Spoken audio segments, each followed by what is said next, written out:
Honorable members, we have quorum to transact business. Clerk.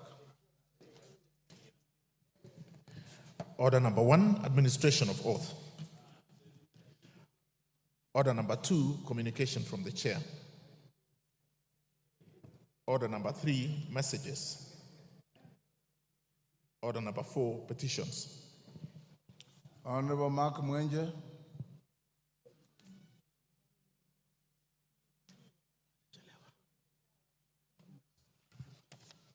Mark Mwenje.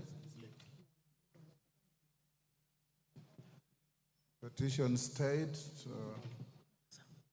next week. Next order. Order number 5, papers. Majority Leader.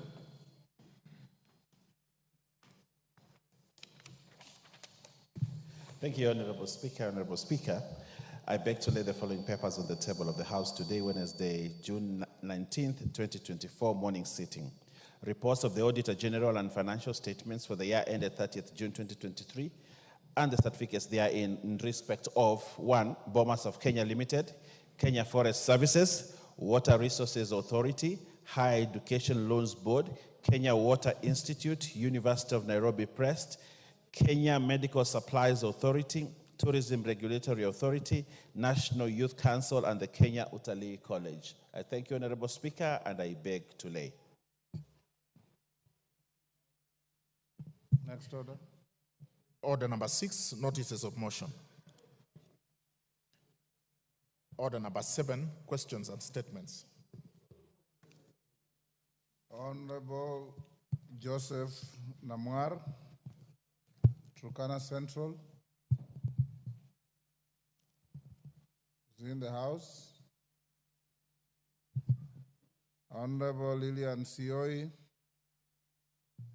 Member Trans Nzoia County. Honorable Fatuma Masito, you may raise your question to Labor. Thank you, Mr. Speaker, sir. Mr. Speaker, sir, I would like to request for a statement regarding the unfair labor practices by Leisure Lodge Beach Hotel Golf Resort in Diani.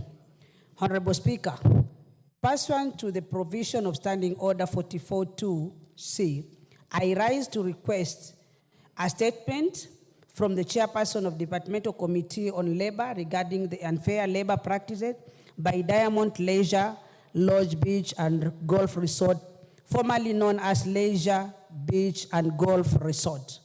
Honorable Speaker, Article 41(1) of the Constitution provides that every person has the right to fair labor practices, which include the right to fair remuneration and the right to reasonable working conditions, among others.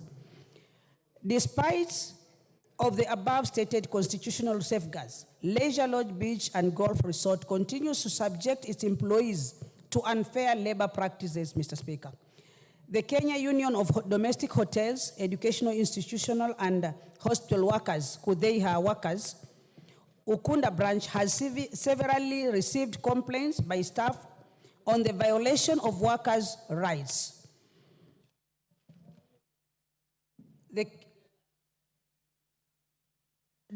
Disregarding employment laws, paying workers poorly, unfair termination, and non-implementation of the collective bargaining agreement of 2019 to March 2020.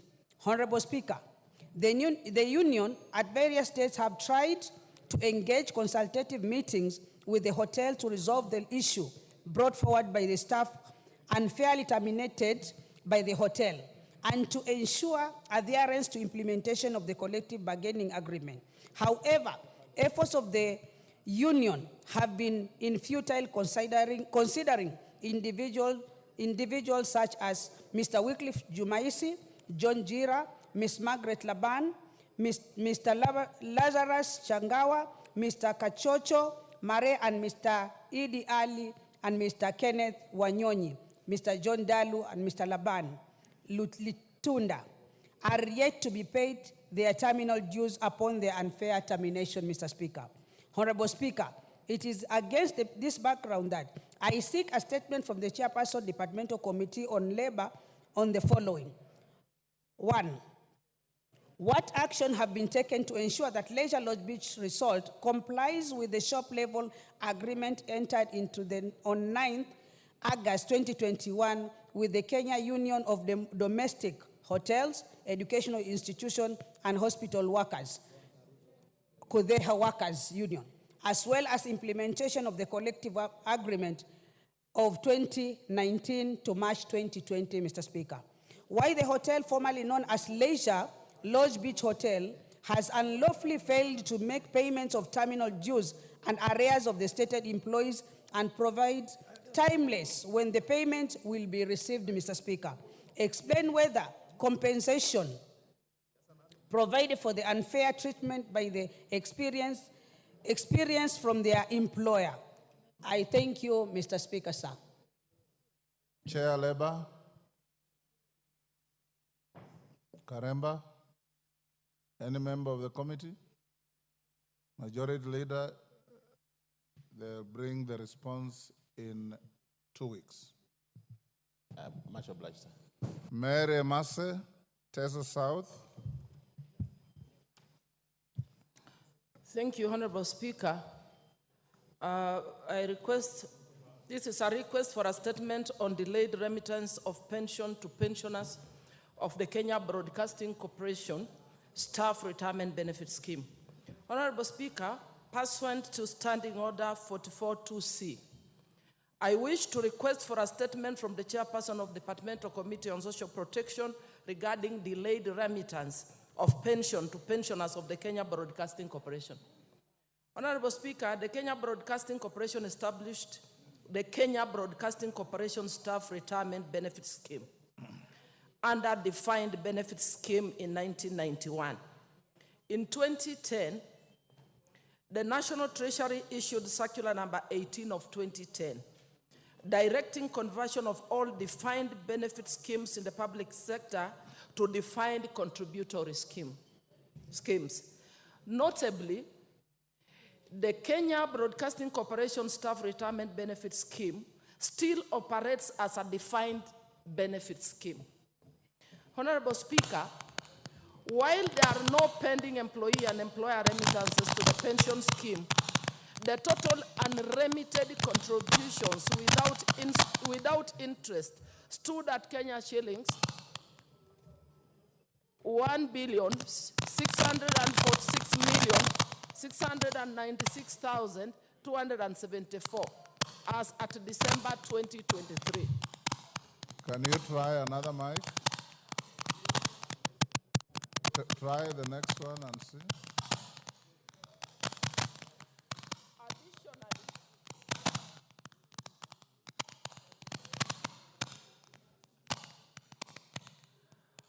Honorable Speaker, while there are no pending employee and employer remittances to the pension scheme, the total unremitted contributions without interest stood at Kenya shillings 1,646,696,274 as at December 2023. Additionally, in 2018, the court in the ELRC case number 1352 KBC versus Kenya Broadcasting Corporation ruled in favor of the pension scheme. Hold, Mary. Clark, what's happening?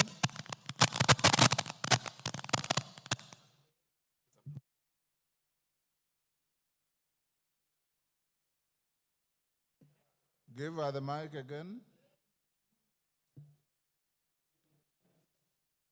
Can you try now?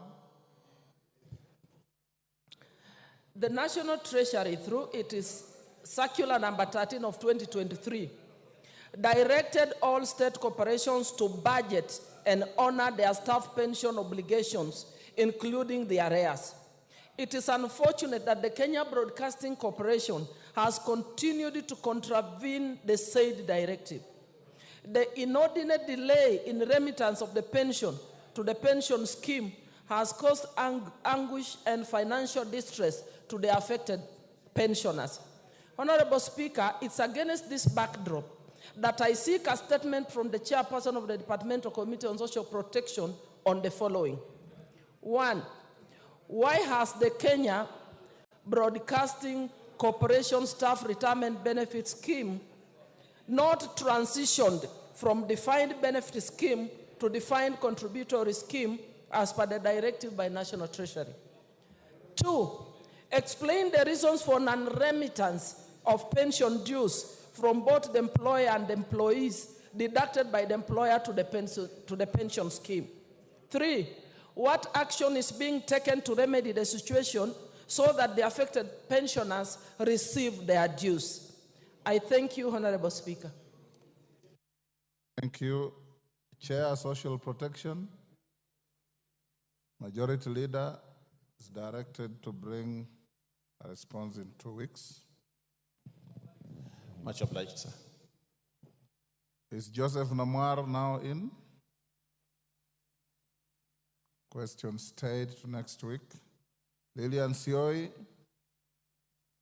Question stayed to next week. I will indulge the Honorable Mark Mwenje and go back to order number 4. Go ahead. I see your petition is very long. Try to go through very quickly. Thank you, Honorable Speaker, and thank you for your indulgence. This public petition 9 of 2024 regarding land ownership dispute of land parcel LR 209/11970 Dandora Molem, area Kangundo Road. Honorable Mwenje, common decency requires that you apologize to the House for coming late. Thank you, Honorable Speaker. First of all, let me apologize for coming late. I was rushed to the table office to correct the same. So thank you, Honorable Speaker, and once again I apologize for being late. I, the undersigned, on behalf of the residents of Embakasi West constituency, who are the members of Amani Self-Help Group, draw the attention of the House to the following: that the undersigned members and their families have been residing in Molem area, Kangundo Road, Nairobi, in Embakasi West constituency, in land LR number 209/11970 since the year 2000. That initial survey details had indications that the same was designed as public land, hence lacking a title until one was allegedly processed and issued on 15th October 2010. That the members who were initially 74 are now a large and enterprising community of over 260 residents. That the members have constructed permanent houses and shopping centers on the land parcel, including social amenities, including schools with electricity and water connectivity. That the subject land is now being claimed by Mr. Charles Monene Gatimo and Ms. Catherine Karegi Kamancha, who proceeded to secure a grant on 15th October 2010. That Mr. Charles Monene Gatimo previously served as a senior demolition officer with the defunct City Council of Nairobi, while Ms. Catherine Karegi Kamanja's husband was a senior officer at the Survey of Kenya, and Ms. Catherine Karegi Karanja working with the then Ministry of Lands, Nairobi. That the circumstances under which the two, Mr. Charles Monene Gatimo, Ms. Catherine Karegi Kamanja, obtained the said grant, excluding Charles Karegi Kamanja, whose name was on the subject letter allotment issued on 20th July 1993, have not been explained. That the Department of Lands in Nairobi issued out 2 letters of allotment, one to Charles Arabsigei, Charles Monene Gatimo, and Catherine Kamanja, Department of Lands. That these persons use their positions to illegally register themselves as the owners of the said property. That a similar letter of allotment was issued by the said Department of Lands to Amani Self-Help Group for an unsurveyed residential plot. That it is unclear how a title grant could be processed when the members of the said Amani Self-Help Group were on the subject land parcel. That the title grant for the subject land parcel LR 209/11970 was signed by the then Zablon Agwata Mabe on 15th October 2010, when the members of Amani Self-Help Group had been in occupation for over 10 years. That on 4th February 2009, Mr. Charles Monene Gatimo alone saw an affidavit accompanied with a letter to the Director of Surveys claiming that he had lost the deed plan number 176452 LR 209/11970. That in response to the said letter, a licensed surveyor, Mrs. Roko Omala, advise the Director of Surveys, Nairobi, to issue a certified copy of the said deed plan and release the same to Act Service by letter dated 12th January 2009. That efforts by a money self-help group to access the correspondence file from either the Chief Land Registration Officer, Nairobi, or the Director Land Administration has been futile. That the initial land parcel surrounding the subject land grant LR number 2099611 have registration numbers with 4 digits, while LR 209-11970 has 5 digits. A confirmation that the said title grant could have been superimposed in the area to secure a title which has got no records. That it is incumbent upon the Lands Ministry officials to take clarification as to whether due process was followed in the processing of the grant LR 209-11970. That the Cabinet Secretary of Lands, through the Land Ministry officials, makes available the letter of application for allocation of the land by Charles Arapsigei, Charles Monene Gatimo, Catherine Kamanja, and their respective approvals, and any premium payment made. That the efforts to resolve the matter with the relevant ministry and agencies have been futile. That the issues in respect of this petition is made and are not pending before any court of law, constitutional, or statutory body. Therefore, your humble petitioners pray that the National Assembly, through the Public Petitions Committee 1, establishes the status of ownership of LR 209-11970 in the Dandora Molem area, Kangundo Road, Nairobi, in the Embakasi West constituency, vis-a-vis the allegedly illegally acquired title deed held by the private developers. 2, intervenes to have the government, through the Ministry of Lands and Physical Planning, to avail or table all legal documents in regard to ownership of LR 209-11970 in Dandora Molem, Kangundo area in Embakasi West constituency. 3, makes any other order or direction that it deems fit in the circumstances. This petition, Honorable Speaker, is presented by myself as Member of Parliament for Embakasi West, and I thank you for your indulgence once again. Thank you, Honorable Speaker. Thank you, Mark Mwenje.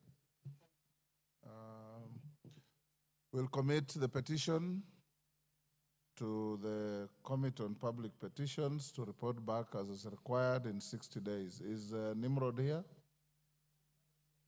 The Vice Chair? Yes, Janet, you report back in 60 days. Honorable Sioi and Honorable Namwar, I had already directed that your statements be pushed to next week, but on your intervention, I'll direct for them to be on the order paper tomorrow at 2:30. Next order. Order number 9, the care and order number 8, procedural motion, exemption of specified business from standing order 43. Majority Leader.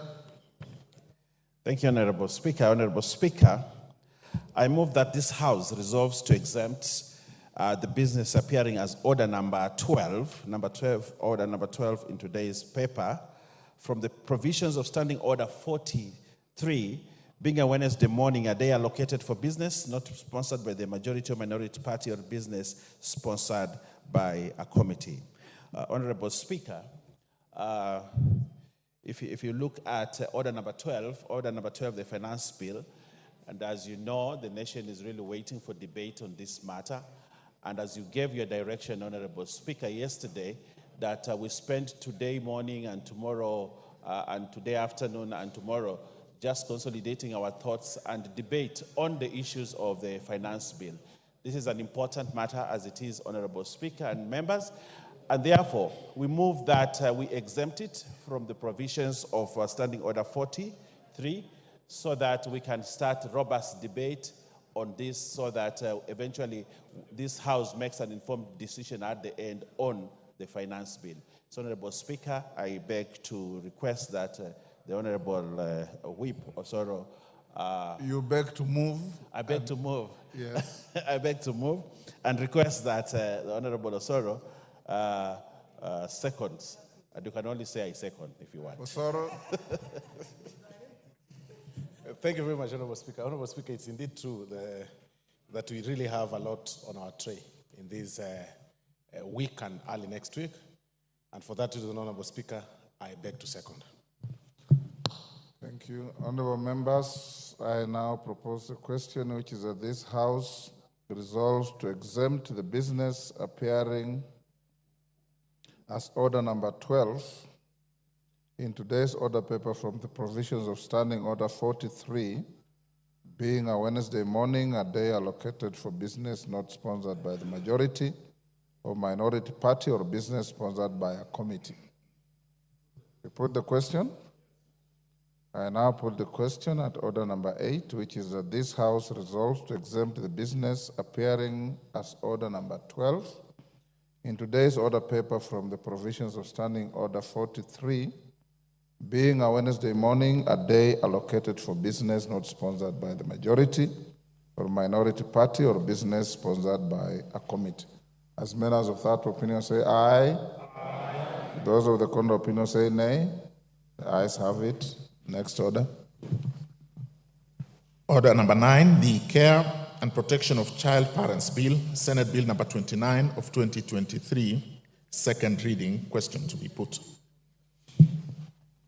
Order, honorable members on their feet, take your seats.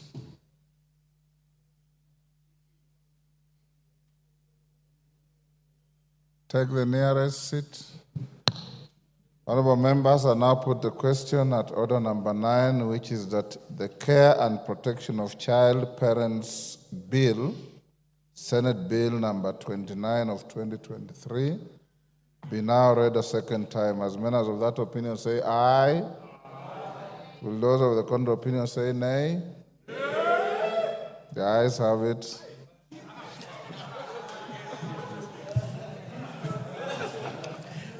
A bill for an act of parliament to provide a framework for the care and protection of child parents within the counties.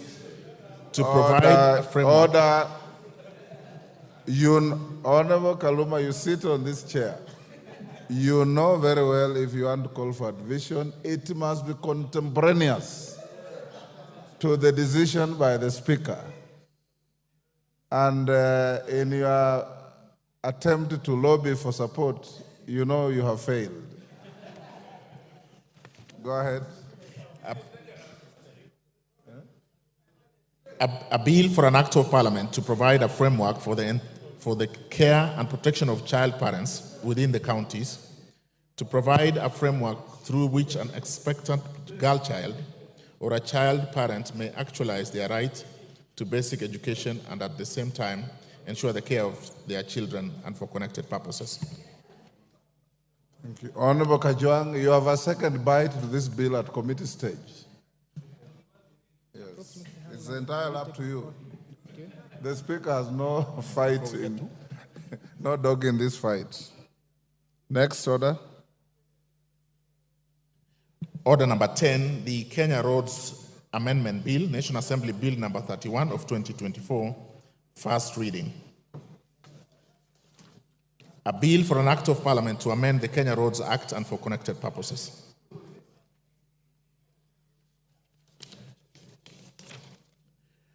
Order number 11, the Public Service Internship Bill, National Assembly Bill number 63 of 2022, second reading.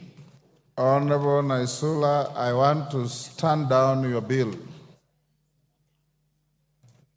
because I know it has a balance of 33 minutes. But because of the importance of order number 12 and the direction I gave yesterday, you should indulge the House as well. And I'll direct that your bill be given priority on Wednesday next week.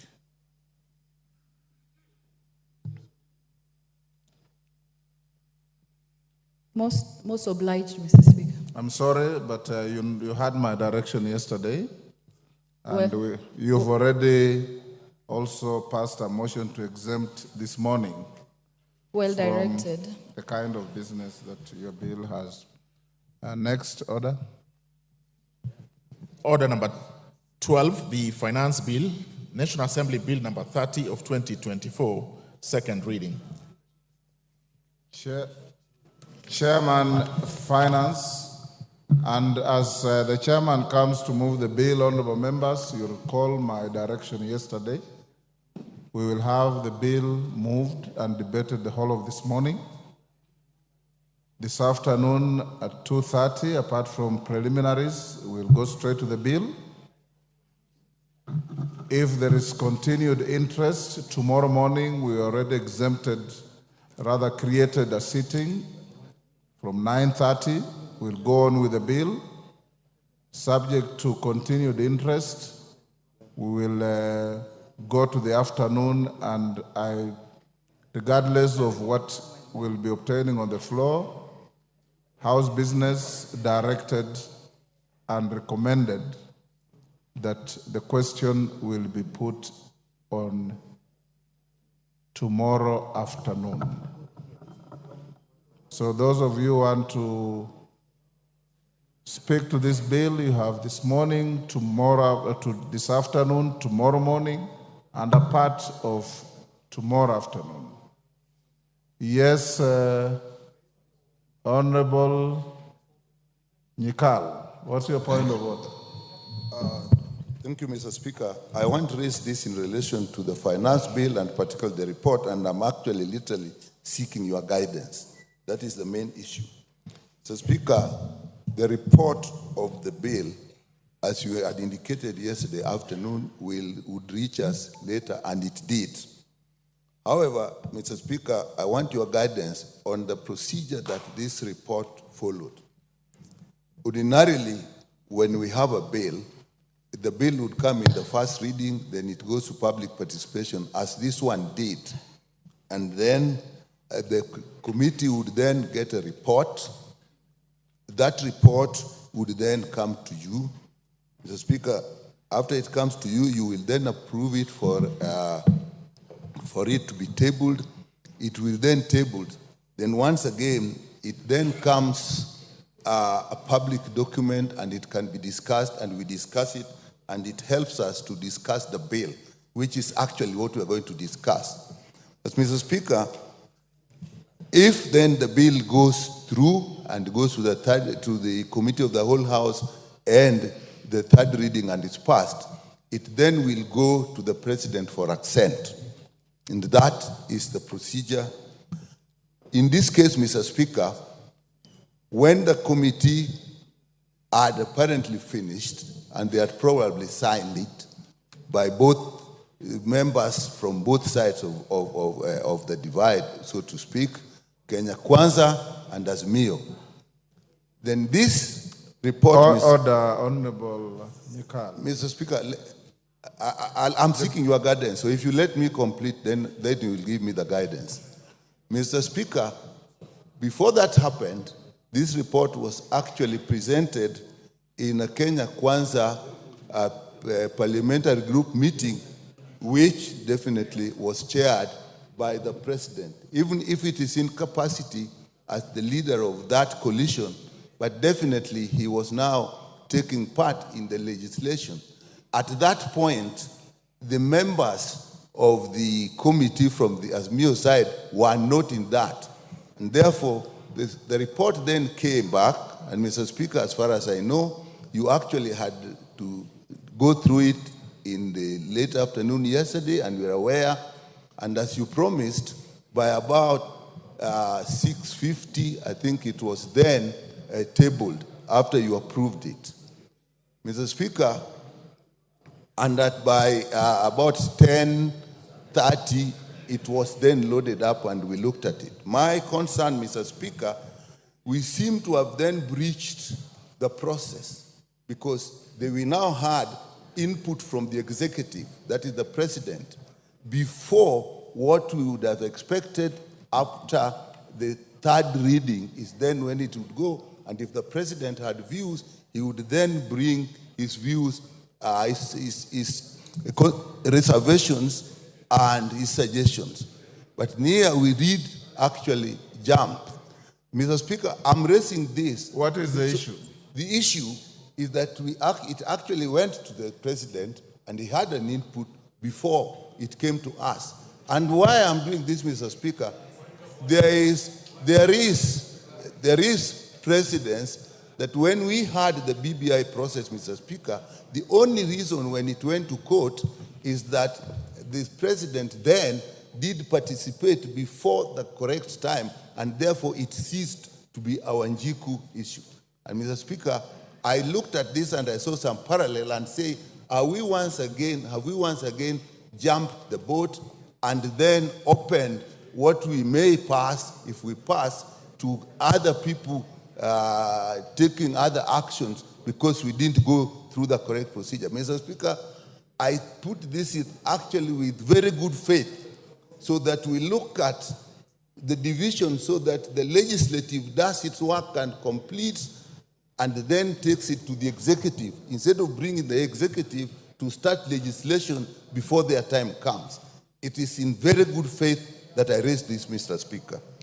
It is in very good faith, but you have just made a general statement. What do you want the Speaker to do? I want the Speaker to rule that the report we have that will actually guide us actually already has input from the executive, which it shouldn't have, because with the executive would then come later after we pass it, after the third reading. So, Mr. Speaker, what guidance do you give? I think this is a very important constitutional issue, Mr. Speaker, and your guidance will be extremely important. Thank you, Honorable Nyikal, for raising that point. Honorable members, I don't want to open debate on this majority side. I have read the report, cover to cover. I have seen no reference to any meeting that you are talking about in that report.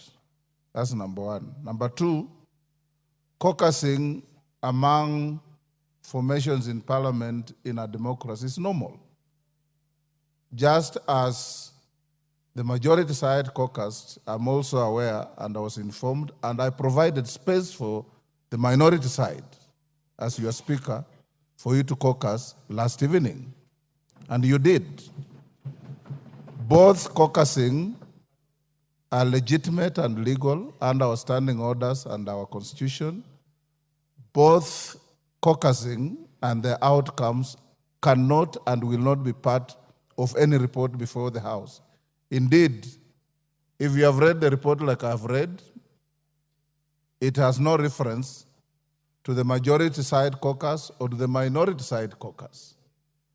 Therefore, the bill before the House is proper.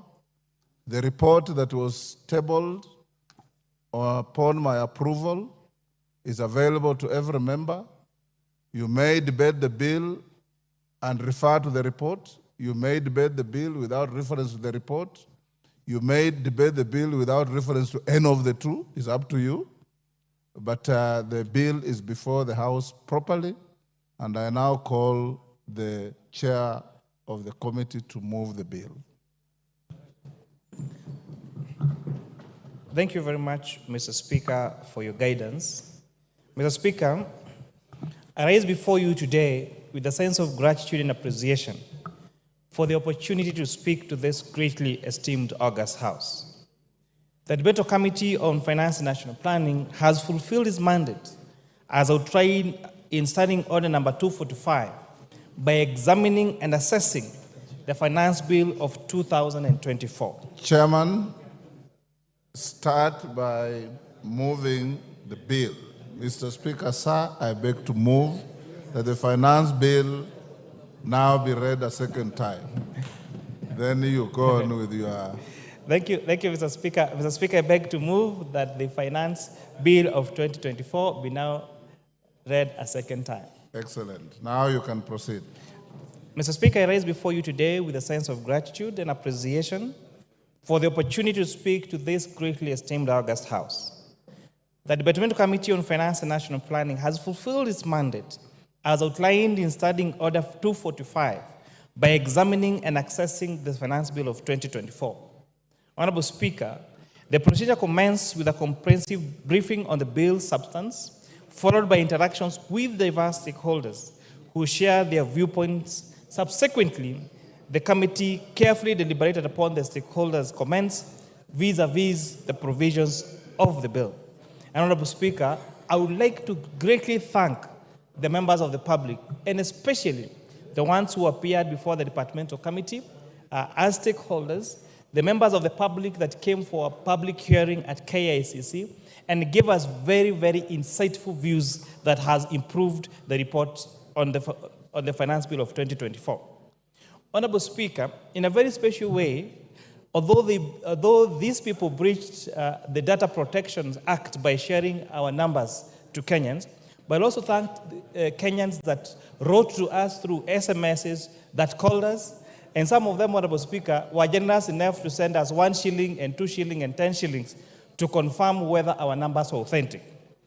Honorable Speaker, I have written to the clerk wondering what to do with the 168,000 shillings that have been sent to my M-Pesa, because receiving these gifts from members of the public, Honorable Speaker, is against the state, the laws of this republic. And therefore, later I will be seeking your guidance on what to do with the money, because I tried reversing the 1 shilling and the 2 shilling, and it was impossible, because it came in hundreds of thousands. But for your generosity, Kenyans, I want to thank you and tell you that your views are well received. Mr. Speaker, I would like to draw your attention to an important issue concerning Kenyans' tax revenue collection. Over the past decade, our tax revenue as a share of GDP has remained stagnant at approximately 15%. This stagnation is a cause for concern, and we as a country need to develop favorable tax measures to balance between relying on our own social resource mobilization and depending on debt. Honorable Speaker, this bill proposes to raise a total of 346 billion shillings to support the expenditures that will better be passed by this House through the appropriations bill, Honorable Speaker.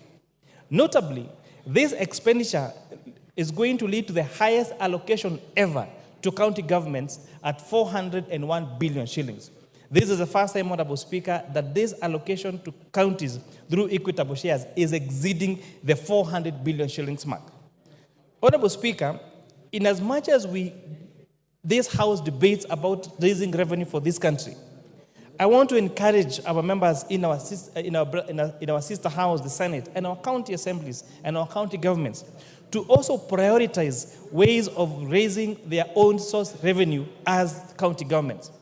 Honorable Speaker, I would specifically want to laud Embu, Murang'a, and Nakuru counties that have exceeded their own source revenue share, because once counties are able to generate their own source revenue, it reduces the pressure that the national government has in collecting revenues to be sent to counties for conduction of county functions through the equitable share.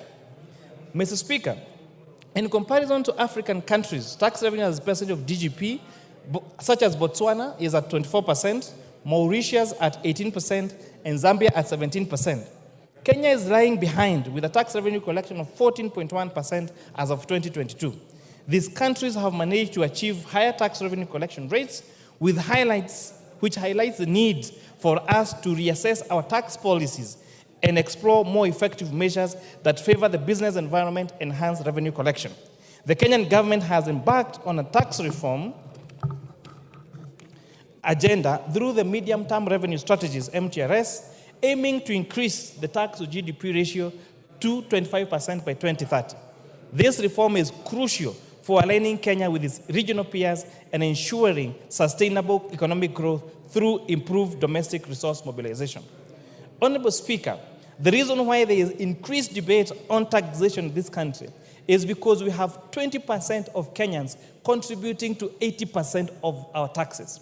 That means there is a need to have a robust expansion of our tax base and ensure that if everyone in these countries pays their equitable share of taxes, then we will not have to weigh this on the 20% that are paying 80% of our taxes in this country.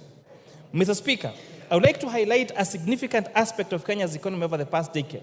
We have witnessed the emergence of employment opportunities, especially around the digital marketplace. Significantly, this contributing to a significant economic evolution. Furthermore, the majority of jobs created during this period have been in the informal sector. As of 2022, approximately 83.3% of the 19.15 million Kenyans workers have been employed in the informal sector, reflecting the crucial role of the informal sector in our economy. This shows the importance of developing policies and strategies to support and regulate and support this vital segment. Mr. Speaker, The Finance Bill of 2024 had several tax proposals that would enable this country to increase its tax base, especially increasing its revenues. The committee carried out public participation and later deliberated the matters which inform our decisions. For instance, Clause 2 of the Finance Bill of 2024 is expanding the definition of digital content monetization to include all creative work. The committee noted that not all creative works generate income. Therefore, and in order to align with international best practice, it is actually very necessary to specify that only those generating income are subject to tax. Clause 2, Honorable Speaker, is talking about the definition of software, which includes software and royalties in the definition of software and the definition of royalty. To safeguard the interests of distributors in this sector, the committee decided to delete this proviso and exclude the distribution of software from this definition. Honorable Speaker, there has been a notable change in the global arena in tax administration, where governments or parliaments change tax laws to align with court decisions. I think a case in point is the 7Cs case versus KRA in Kenya, where there was the contestation of the definition of royalties to include softwares. And the most popular one globally is the case of the engineering firm in India over the definition of softwares. We appreciate that in as much as it is improvement in our jurisprudence and improvement in our laws to make law process to align with the decisions of courts, we need to be careful not to abuse the power of law legislation to negate the judgments made by our courts. Clause 4, Honorable Speaker, proposes to reduce the period for claiming deferred realized foreign exchange losses from 5 years to 3 years. The committee supports retaining the current period, allowing businesses to recover foreign exchange losses over 5 years instead of the proposed 3 years, especially during these times of uncertainties in the global market, and especially including the de-dollarization of the markets. For example, we have seen some of our global leaders backing their currencies through gold and not through, for example, the most popular used currencies such as the US dollar. Clause 6B2, Honorable Speaker, proposes to exempt reimbursement of expenses incurred for asset purchasing during official duties by public officers, which was extensively discussed with stakeholders. The committee ultimately decided to remove this amendment that aimed to exclude public officers from taxation on employment of benefits received as reimbursements for asset acquisition. This decision was driven by concerns by members of the public that such exemption would unfairly discriminate against private sector employees and could potentially be abused. As framed on the bill, Honorable Speaker, there is no definition of what these assets are. And therefore, we stand a risk of having public officers buy houses or buy factories, and those factories or houses that they buy from taxpayers' money will not be subject to tax. So the best way would have been to treat the same for public officers, the same with private officers.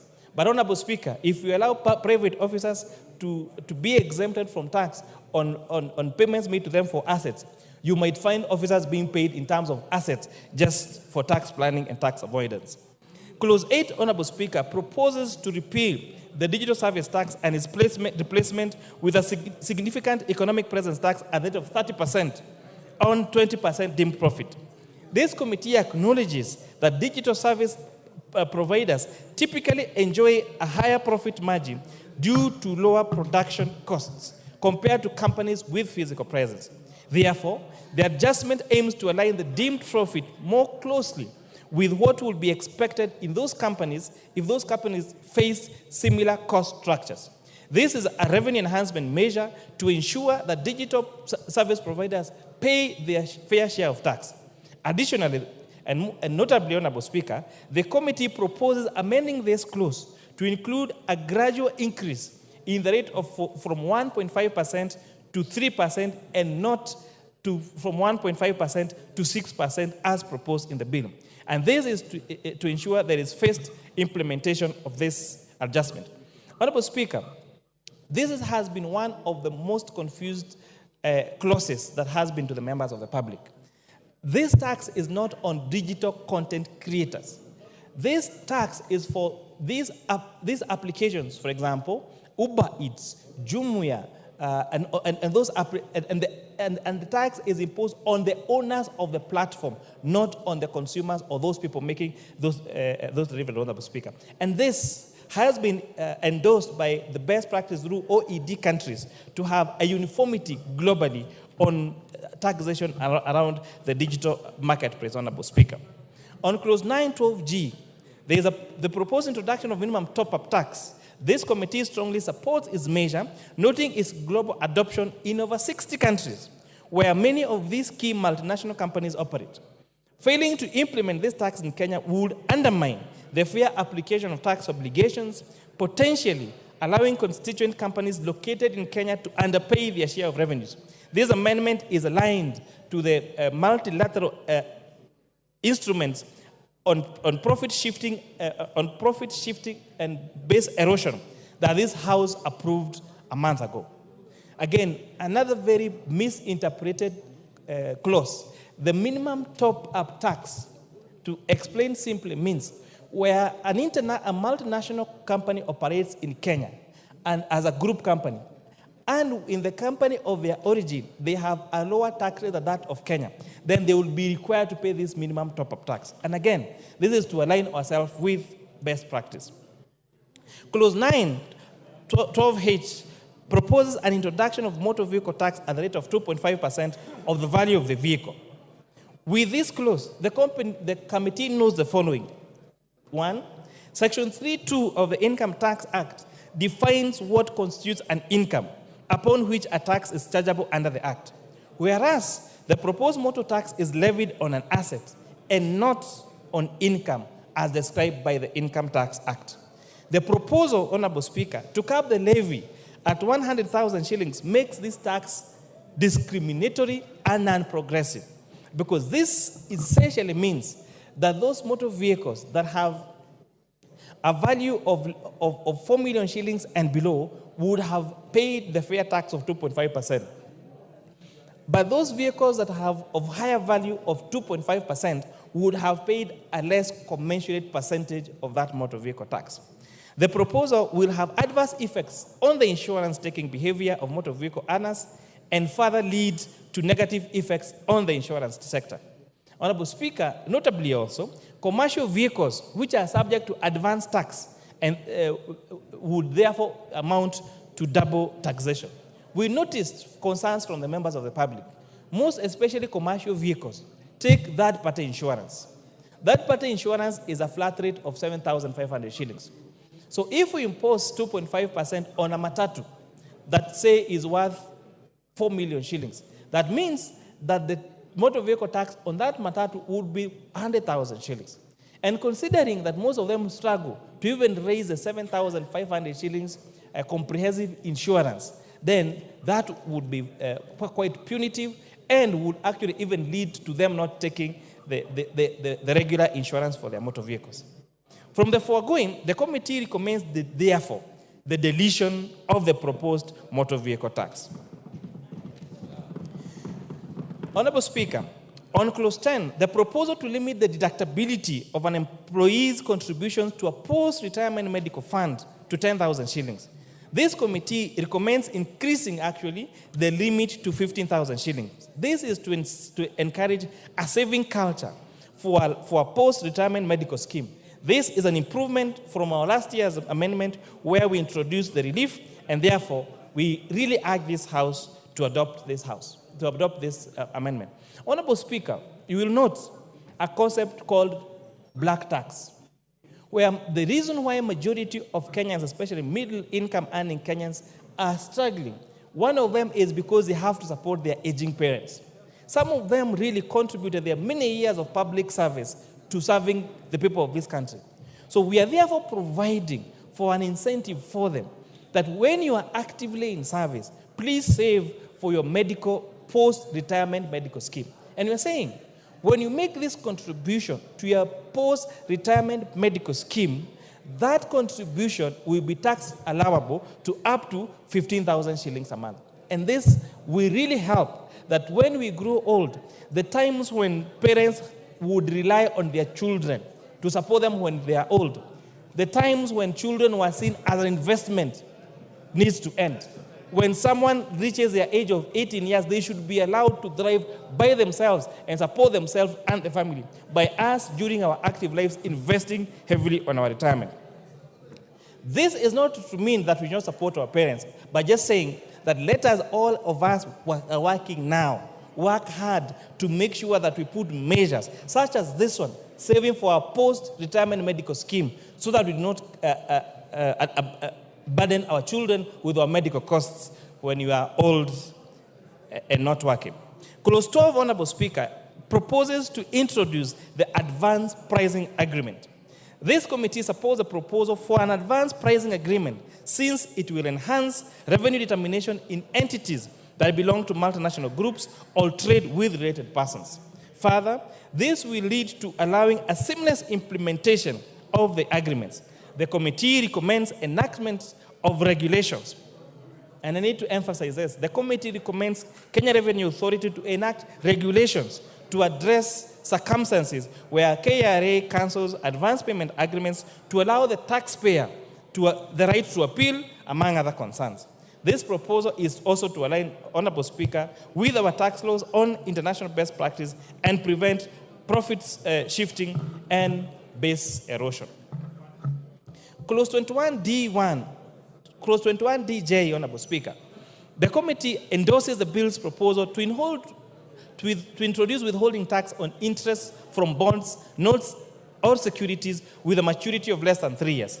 This measure, Honorable Speaker, aims to promote long-term investment and ensure that government revenue from such payments is consistent with other forms of income. Clause 23, Honorable Speaker, proposes subjecting amateur supporting associations to taxation.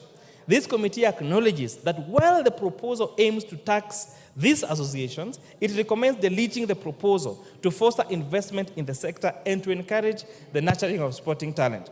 This decision is intended to incentivize and support the management of youth talents through sporting activities. Honorable Speaker, we have seen, for example, the Talanta initiative. We've seen these athletic camps across the country. So this proposal to introduce taxation on this Talanta Hera initiative, all the athletic camps in this country, we are therefore saying, please, let us allow these sectors to drive, let us support talent, let us support our young people to make their money through talent, through these amateur supporting associations.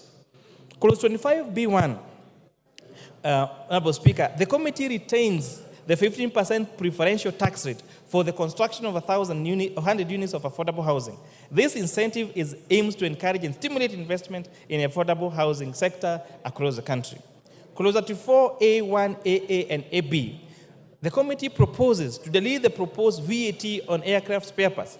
This decision was considering that many airlines operators in the country provide maintenance and repair services to both international and domestic airlines.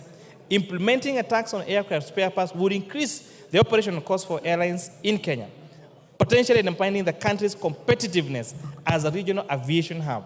This amendment aims to support the growth in this emerging sector within our country. Clause 34-35, Honorable Speaker, this is about the provisions under the proposed amendment on the VAT Act.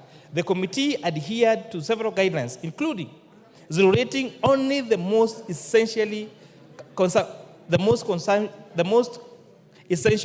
items for household and for agricultural inputs, exempting inputs used in the manufacturing of medical services, safeguarding the financial sector by restricting VAT on services, taxing goods and services where only value is added in the production process, and exempting specific inputs to include local industries. Based on this principle, Honorable Speaker, the committee proposes to zero-rate items such as ordinary bread, unleavened bread, gluten-free bread, and inputs on raw materials for manufacturing agricultural and pest control products, agricultural pest control products themselves, and the transportation of sugarcane from farms to milling factories. And Honorable Speaker, the question has been asked, why sugarcane? Why not any other product? And I would like to tell Kenyans that out of all the agricultural products that we have in this country, the most bulky one in terms of weight is sugarcane. And therefore, the largest cost in the value addition on sugar is the transportation of sugar cane, Honorable Speaker. Additionally, the proposal is, we have proposed zero rating of locally assembled and manufactured mobile phones, among others. Honorable Speaker, this House made a decision last year to zero rate local assembly of mobile phones. As a result, we have seen institutions such as the African Device Assemblers of Kenya assembling a total of 400,000 phones every month. They have created employment for over 1,000 Kenyans. We are now, in fact, Honorable Speaker, they cannot satisfy the demand on the supply of these phones in this country. We are telling Kenyans it is possible to manufacture our things here. We do not have to import these things from other countries. We can support our manufacturing and make sure that we consume and use only those products that are locally manufactured. The committee further recommends exempting several products from VAT, including the issuance of credit and debit cards, foreign exchange transactions, sanitary towels, diapers, and services to local film agents. Clause 39, Honorable Speaker, of the bill proposes the removal of provision granting relief on excess duty to manufacturers of accessible goods and providers of internet data services. The committee recognizes that excess duty, similar to VAT, considers input and output tax for manufacturing of accessible goods. Removing, therefore, Section 14 of the excess duty would prevent manufacturers from deducting excess duty, thereby potentially raising production costs and necessarily leading to higher prices to consumers. This deletion aims to safeguard Kenyans from increased prices of essential commodities. Honorable Speaker, it is East African community practice that excess duty on inputs become a tax allowable expense to manufacturers. And the risk of passing this Section 14 as proposed in the bill would mean that we would potentially make it cheaper for someone to go and manufacture in a different country and then import into this country duty-free. And therefore, this committee was very conscious on the need to protect our manufacturers and make sure we buy Kenya and build Kenya. Clause 39 proposes the removal of the provision granting relief on excess duty on accessible goods. I have explained that. Clause 42, Honorable Speaker, addresses excess duty on goods where the committee is guided by the following principal criteria: exempting goods from locally manufactured goods, exempting products to prevent increases in consumer prices, improving the administration of excess duty for ease. Based on this principle, therefore, the committee recommends the following: exempting vegetable oils, fertilized eggs, and clinker from excess duty. Honorable Speaker, I would like to explain what the difference is between these eggs.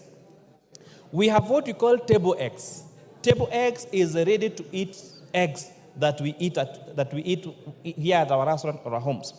We have incubated eggs of what we call fertilized eggs. These are eggs that are ready to hatch. These are the ones that give us, for example, the one-day-old chicks. Honorable Speaker, as a poultry farmer myself, I attempted, when I was buying my one-day-old chicks, I was told that I needed to wait for 4 months before I got the one-day-old chicks, Honorable Speaker. This means that there is a great, the supply of fertilized eggs in this country is much lower than that of table eggs. However, we need to protect our eggs from imported eggs from other markets. Therefore, a few years ago, if you remember, Kenyans were eating eggs from Uganda at the expense of eggs that are laid by our own chicken here. It is plausible. It defeats any reason why we should allow an egg laid in a different country to land into a country at a cheaper price than eggs that are being made by our farmers here. So we have therefore introduced, Honorable Speaker, imposition of excess duty on imported table eggs, on imported onions, and on imported potatoes, so that we protect our onion, our poultry, and our potato farmers, especially in Molo and Nyandarua. Based on this criteria, Honorable Speaker, the proposal to exempt them from excess duty, vegetable oils, and fertilized eggs from incubation, amongst other things, is what we use under this consideration, Honorable Speaker. Further in, keeping with the tax system's predictability, the committee proposes to maintain the current rates on excess duty on imported motorcycle, plastic, onions, potatoes, among others. And again, I want to explain here that excise duty has been proposed only on imported, completely assembled motorcycles. We have had local capacity of our manufacturers assembling our own motorcycles. Let us ride motorcycles that are assembled in Kenya. When we export these jobs to China, when we import these completely locally assembled goods from China, it means three things. One, we are exporting our jobs to another country. Two, we are eroding our foreign exchange, because once we do those importation of those goods, we have to use our dollars. And that is where it took us last year with the titulator of our Kenya shillings going to as low as 167 shillings, Honorable Speaker. Three, we are certain of the quality of that particular product, because you can go to that plant, you can go to that factory and ascertain the quality of those, Speaker. In addition to creating employment to our young men and women in this country. With this regards, Honorable Speaker, to excise duty in services, the committee was guided by the need to keep the consumer prices for certain services low and then to ensure stability in terms of the rate of excise duty. Based on these criteria, the committee proposes to maintain the prevailing rate on money transfer services by banks and financial institutions and money transfer services by cellular phone providers. Honorable Speaker, you've heard the popular Tuma na ya kutoa. So we want to make sure that that Tuma na ya kutoa is not increased so that we retain the current rates that is on our cellular mobile transfer services. Clause 44, Honorable Speaker, proposes an increase in the import declaration fee to highlight a reduction from 30.5% to 2.5% in the Finance Act of 2023. This resulted in a significant revenue loss of 10 billion shillings, impacting the implementation of 2023-24 budget. And this, therefore, Honorable Speaker, you have seen in a record 2 supplemented budgets that have led to a very huge cut on our expenditures. And this is because one of the decisions that we made was a reduction of IDF last year from 3.5 to 2.5% led to a revenue loss of 10 billion shillings. Honorable Speaker, clause 45 and 48 proposes the introduction of an eco levy to mitigate environmental damage and pollution caused by imported finished products in Kenya. The committee emphasizes that this levy should exclusively apply to imported finished products, therefore safeguarding local manufacturers who are already adhering to what's called the extended producer principle. Regarding to a stakeholder feedback and to mitigate price impacts on essential goods, however, the committee recommends excluding motorcycles, bicycle tires, wheelchairs, 3-wheel motorized vehicles, which you probably know as tuk-tuks and wheelbarrows, from this levy. Additionally, the committee proposes reducing the eco levy for select finished goods. These adjustments are intended to balance environmental protection with consumer affordability and local manufacturing interests, Honorable Speaker. Especially on the area of e-waste, Honorable Speaker. Whatever products, these products, when you import them, when we import that phone, one day that phone will die ultimately. So we are saying, let us have a fund through the restoration fund which provides resources to ensure at the end of the life of that product, there is money that is used to restore, to either reuse, recycle, or restore the impact of that product to the economy, Honorable Speaker. And for example, how that fund is already working. Now, if you are doing mineral exploration in this country, and you go and dig up when you're doing your quarry or your mineral exploration, you are required to pay a bond so that when now you finish your exploration, there is money to restore that land to its original state, either, for example, by converting it into a dam or filling it up. So this is similar to that. And you've seen this work in other countries, where when at the end of use of a phone or a computer, those phones are taken, those computers are taken, and they are either used or recycled, Honorable Speaker. And it's also important to mention that the responsibility of the payment of this eco levy is not on the consumer. It is on the manufacturer in that country of origin. And this, again, is in line with best practice. It has been introduced in Tanzania, it has been introduced in several countries, and most of these larger manufacturers are more than willing to pay this eco levy to make sure that the products that they produce at the end of the life of that product, they're able to be collected, to be reused or recycled to prevent eroding of our environment, Honorable Speaker. Clause 47 introduces the Export and Investment Promotion Levy to address declining exports and increase imports, especially for local manufactured goods.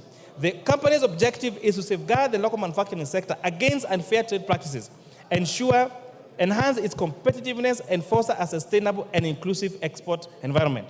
The Export and Investment Promotion Levy is expected to have several impacts on the manufacturing sector. One, it will support local manufacturing, aiming to increase the sector's contribution to GDP from 7% to 20% by 2027, seeking to level the playing field for local manufacturers struggling against cheaper imports, reducing over-reliance on foreign goods and services. And this levy will generate revenue to facilitate the development of the manufacturing sector and incentivize investments by local, micro, small, and medium enterprises. Based on this course, Honorable Speaker, the committee proposes imposing the Export and Investment Promotion Levy on articles such as leather products and imported footwear, denatured ethyl alcohol, ceramic sinks, and wash basins, among others. Additionally, the committee supports stakeholders' proposal to exempt craft liner, uncoated craft paper, and ballast from the levy.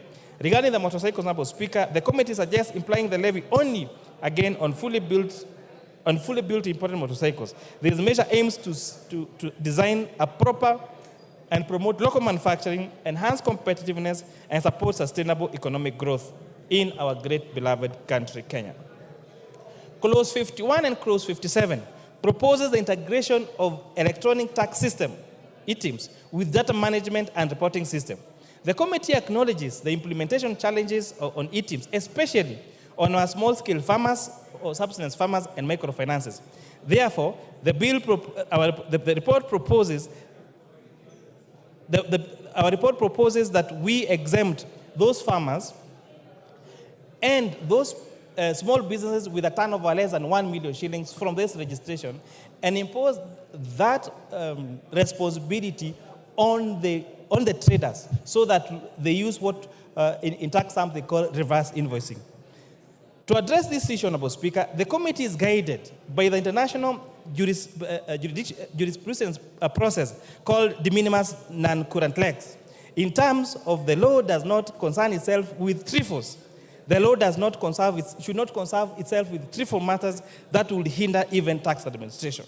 And this, Honorable Speaker, is why we are proposing exemption of subsistence farmers and micro enterprises with a gross turnover of below 1 million shillings from this requirement.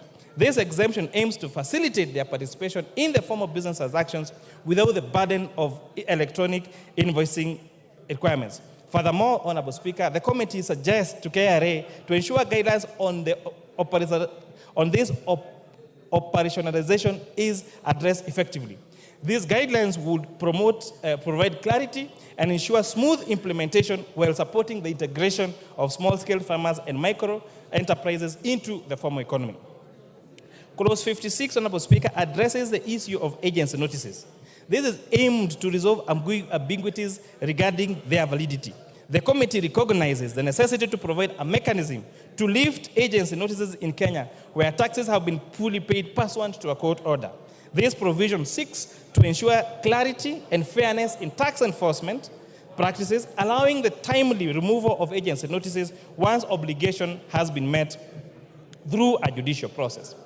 By establishing clear guidelines, Honorable Speaker, for lifting agency notices under these circumstances, the proposal aims to uphold legal compliance while safeguarding Kenya's rights and maintaining the integrity of our tax administration.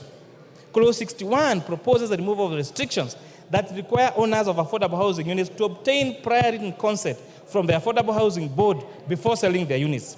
The committee supports this amendment, citing the concerns from the public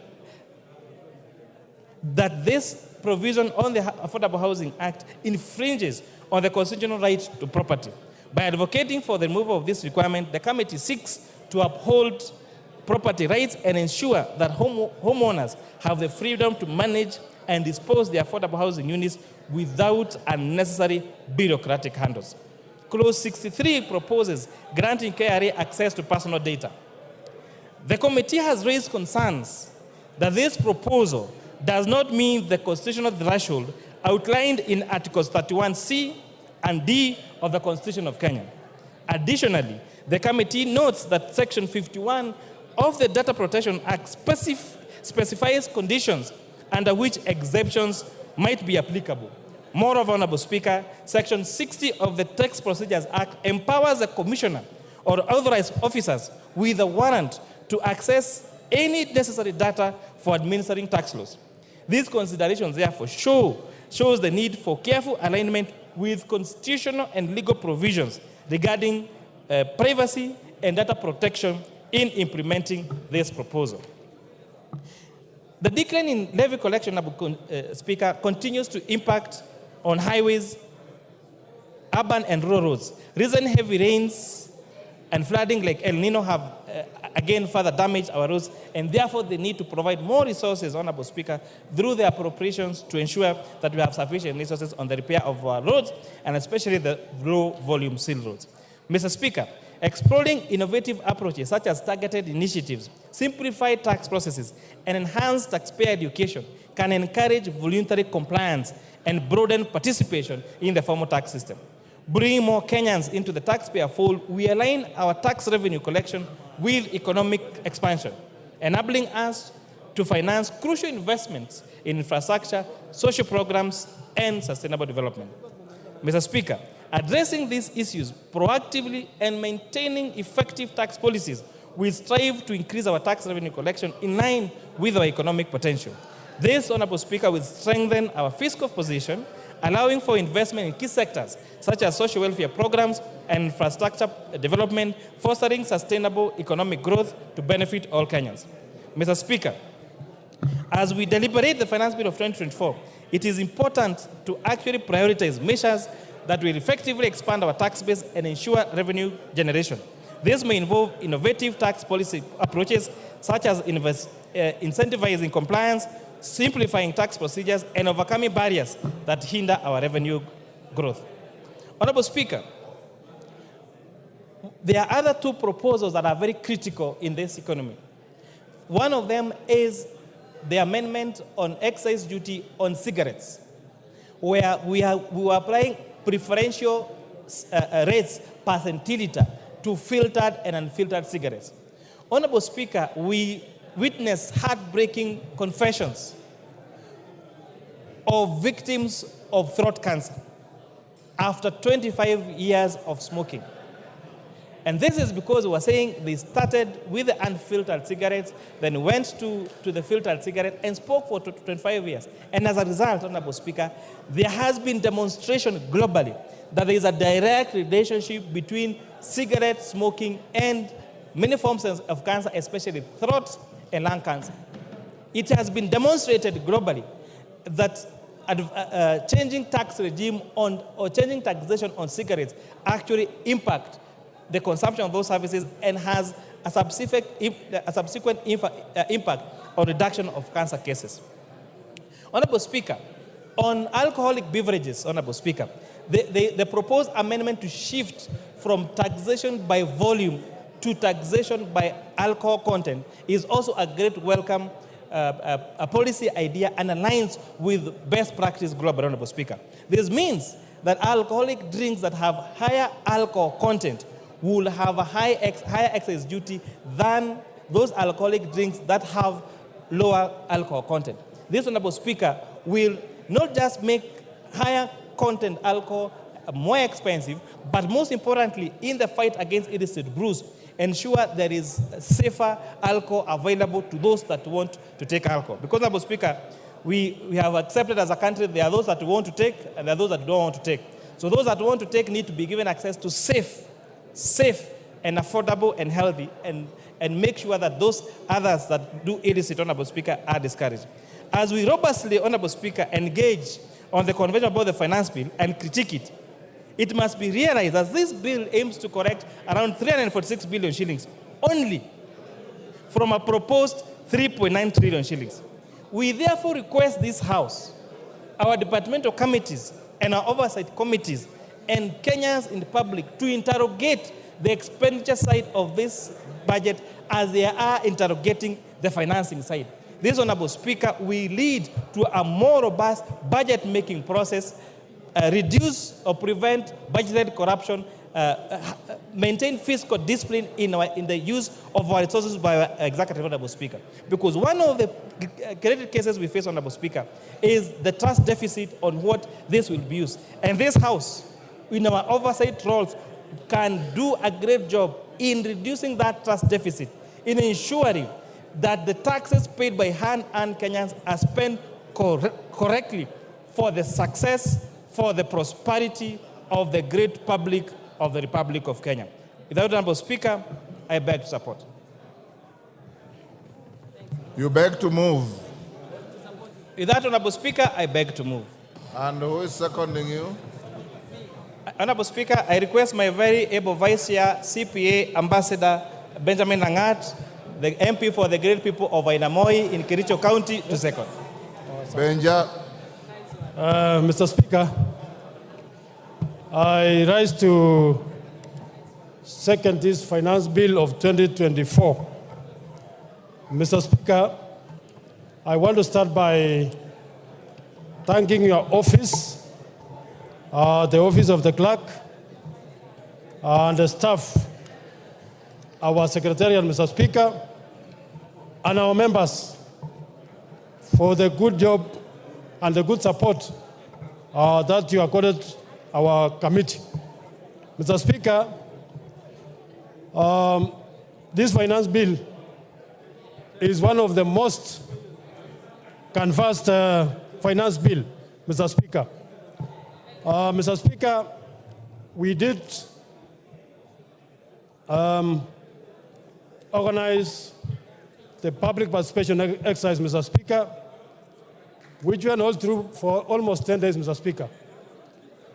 Mr. Speaker, during that exercise, we informed Kenyans that the finance bill of 2020, the public participation exercise, which we were doing, Mr. Speaker, was not a public relations exercise, Mr. Speaker.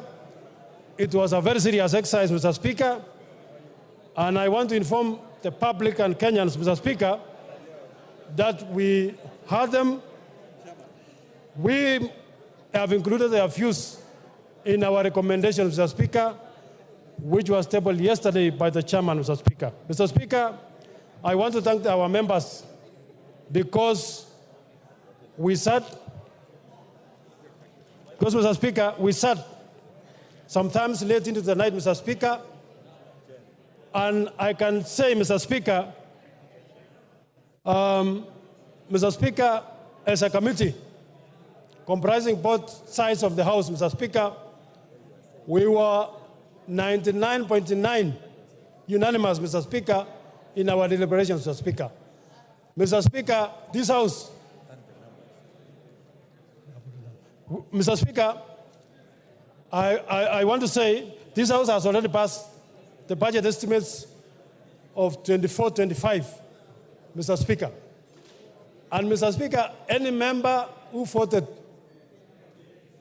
for the budget estimate of 2024, because budget estimates are funded by the finance bill of 2024. So all of us, if we are supporting the budget estimate of 2024, Mr. Speaker, we should rise to the occasion and support the finance bill of 2024. Mr. Speaker, when we went to the elections, we were given the terms of reference. One of them, Mr. Speaker, is we must stop borrowing. We must stop borrowing, Mr. Speaker. And to stop borrowing, Mr. Speaker, we must be able to generate our own revenue. And therefore, Mr. Speaker, even as we talk about protecting the Kenyans, which we have done, Mr. Speaker, we must also help our country to raise revenue so that we stop the shame of borrowing, Mr. Speaker. Mr. Speaker, I want to say, as I've said, the committee listened to the public participation exercise, and we have incorporated all the negative items, Mr. Speaker, which were in the bill. We have removed all of them, Mr. Speaker. And therefore, this House should unanimously support and vote for the bill, Mr. Speaker. Mr. Speaker, I want to go to the specific issues which were mentioned in the bill. And this bill, Mr. Speaker, as I've said, Kenyans should note that the bill which was tabled in the House were proposals, Mr. Speaker. This House has the power to amend, to change. I could rather say, Mr. Speaker, those proposals, we can amend everything, Mr. Speaker. And therefore, Kenyans should not fear. We are here to protect Kenyans. We are here to protect our country, Mr. Speaker. Mr. Speaker,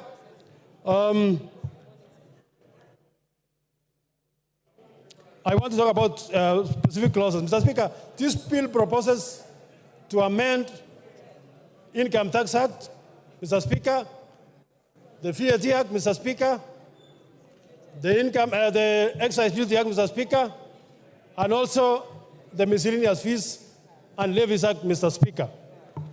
On more specific issues, Mr. Speaker,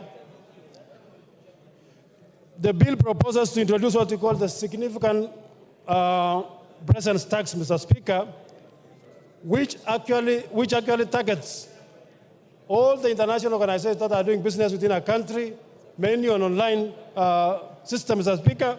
They are making money, they are getting money to their country, but you are getting less, Mr. Speaker. Mr. Speaker, we must make sure that everyone who does business in the country contributes to our economy, contributes to our tax income, Mr. Speaker, and therefore the committee supports the introduction of what we call the significant tax presence system, Mr. Speaker, so that we make sure we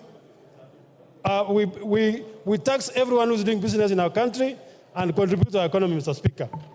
Mr. Speaker, the law as established now gives our companies 5 years to recover their tax, what we call the tax foreign exchange losses, Mr. Speaker. The bill proposes to reduce that provision from 5 years to 3 years, Mr. Speaker. When we consider the opinions of the public, Mr. Speaker, we did agree, and we will be moving the necessary amendments that, Mr. Speaker, we must maintain the status quo, meaning that we did not agree that we should reduce it. It is good for the public, for our companies, Mr. Speaker, to be given sufficient time to recover their losses, Mr. Speaker. So, Mr. Speaker, we shall be introducing recommendations to delete that section, Mr. Speaker, which was proposing to reduce recovery of foreign losses, exchange losses, from 5 years to 3 years. Mr. Speaker, the income tax, the bill proposes to introduce what we call motor vehicle tax, Mr. Speaker. And Mr. Speaker, I want to say this was the most contested section of the bill, Mr. Speaker. Mr. Speaker, every presenter who came to the committee, they were opposed. Mr. Speaker, when we read the Income Tax Act, I think clause 3, Mr. Speaker, says income tax will be charged on income of individuals and companies, Mr. Speaker.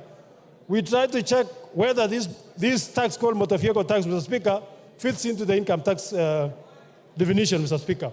And Mr. Speaker, our honest opinion, Mr. Speaker, was that, one, it was misplaced, because a motor vehicle tax is like it's not even an income, it's like an asset tax, Mr. Speaker. So if we tax your asset today, your car, tomorrow we'll introduce what we call land tax. Tomorrow we'll introduce what we call house tax, Mr. Speaker. And Mr. Speaker, we should remain within the law. And therefore we conclude that these taxes are not fit into the definition of income, and therefore the committee was unanimous in recommending that we must remove this tax, Mr. Speaker. And it was going to make Kenyans suffer, Mr. Speaker. So therefore, the Kenyans who told us about the motor vehicle tax, I want to inform you that we listen to you, and we are going to remove it, Mr. Speaker, so that we reduce the cost of living in this country. So, Mr. Speaker, those people are relying on this section to make sure that, to talk about the finance bill in the pipeline, Mr. Speaker. We have recommended removal. So people must relax, Mr. Speaker. We are removing it. Kenyans should relax, Mr. Speaker. Mr. Speaker, the bill under Income Tax Act proposal also proposes to introduce what we call advance pricing agreement between the KRA and the multinational, Mr. Speaker. Mr. Speaker, multinationals operate a very complex financial system, Mr. Speaker.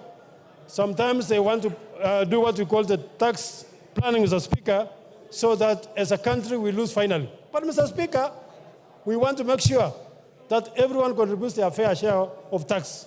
And therefore, we support what we call the advanced pricing agreement for enhancement of revenues for multinational entities, Mr. Speaker, so that they contribute their fair share of tax, Mr. Speaker. Mr. Speaker, this bill proposes to increase the non-taxable amount of pensions, Mr. Speaker, from 20,000 per month, Mr. Speaker, to 30,000 per month, Mr. Speaker. Mr. Speaker, all the Kenyans who are retired, Mr. Speaker, they must be cushioned, Mr. Speaker. They have supported the country for well over 60 years, Mr. Speaker. And, Mr. Speaker, you don't tax somebody up to their retirement. We are proposing that we make sure we cushion them, Mr. Speaker, so that the amount that we are recommending that we increase the tax deductible amount from 20,000 to 30,000, Mr. Speaker. Mr. Speaker,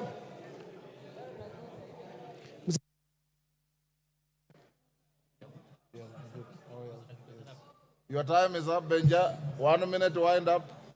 1 minute, Mr. Speaker. Yes, I've given you 1 minute. Okay. Finish up. Mr. Speaker, on eco levy, Mr. Speaker, the committee was of the view that we must protect the local manufacturers, Mr. Speaker. Mr. Speaker, the bill proposes to have what you call eco levy to protect the environment from both local manufacturers and imported goods, Mr. Speaker. Mr. Speaker, we were unanimous in saying that we have to support our manufacturers. We only levy the eco levy on the finished manufactured goods, Mr. Speaker. Our local manufacturers, we have what we call Mr. Speaker, our local manufacturers, Mr. Speaker, have arrangements to protect the environment which have been agreed with NEMA, Mr. Speaker. So the levy will only be on foreign finished products, and Mr. Speaker, those goods which we cannot manufacture in Kenya. Mr. Speaker, I second and I support. I ask. Order, honorable members, take your seats. Order, take your seats. Honorable Cheng. Honorable members, I now propose the question, which is that the Finance Bill, National Assembly Bill number 30 of 2024, be now read a second time. Opio and I. Yes. Okay.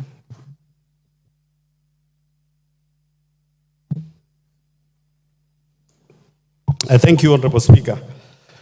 Mr. Speaker, given the importance of this finance bill, and you know, many Kenyans are following us, Mr. Speaker, and Mr. Speaker, to distinguish between the facts and the fictions which are being given out there by this honorable House. Mr. Speaker, I want to seek your indulgence that we have every member speak for 5 minutes instead of 10 minutes, Honorable Speaker, so that we can have all of us contribute. Honorable Speaker, thank you. Honorable members, according to a motion we passed at the beginning of this session, the mover of this bill has 45 minutes, which he expended. The seconder, 15. Majority leader and minority leader, 15. Each member speaking has 10 minutes. Now, Bowen is suggesting that you reduce it to 5.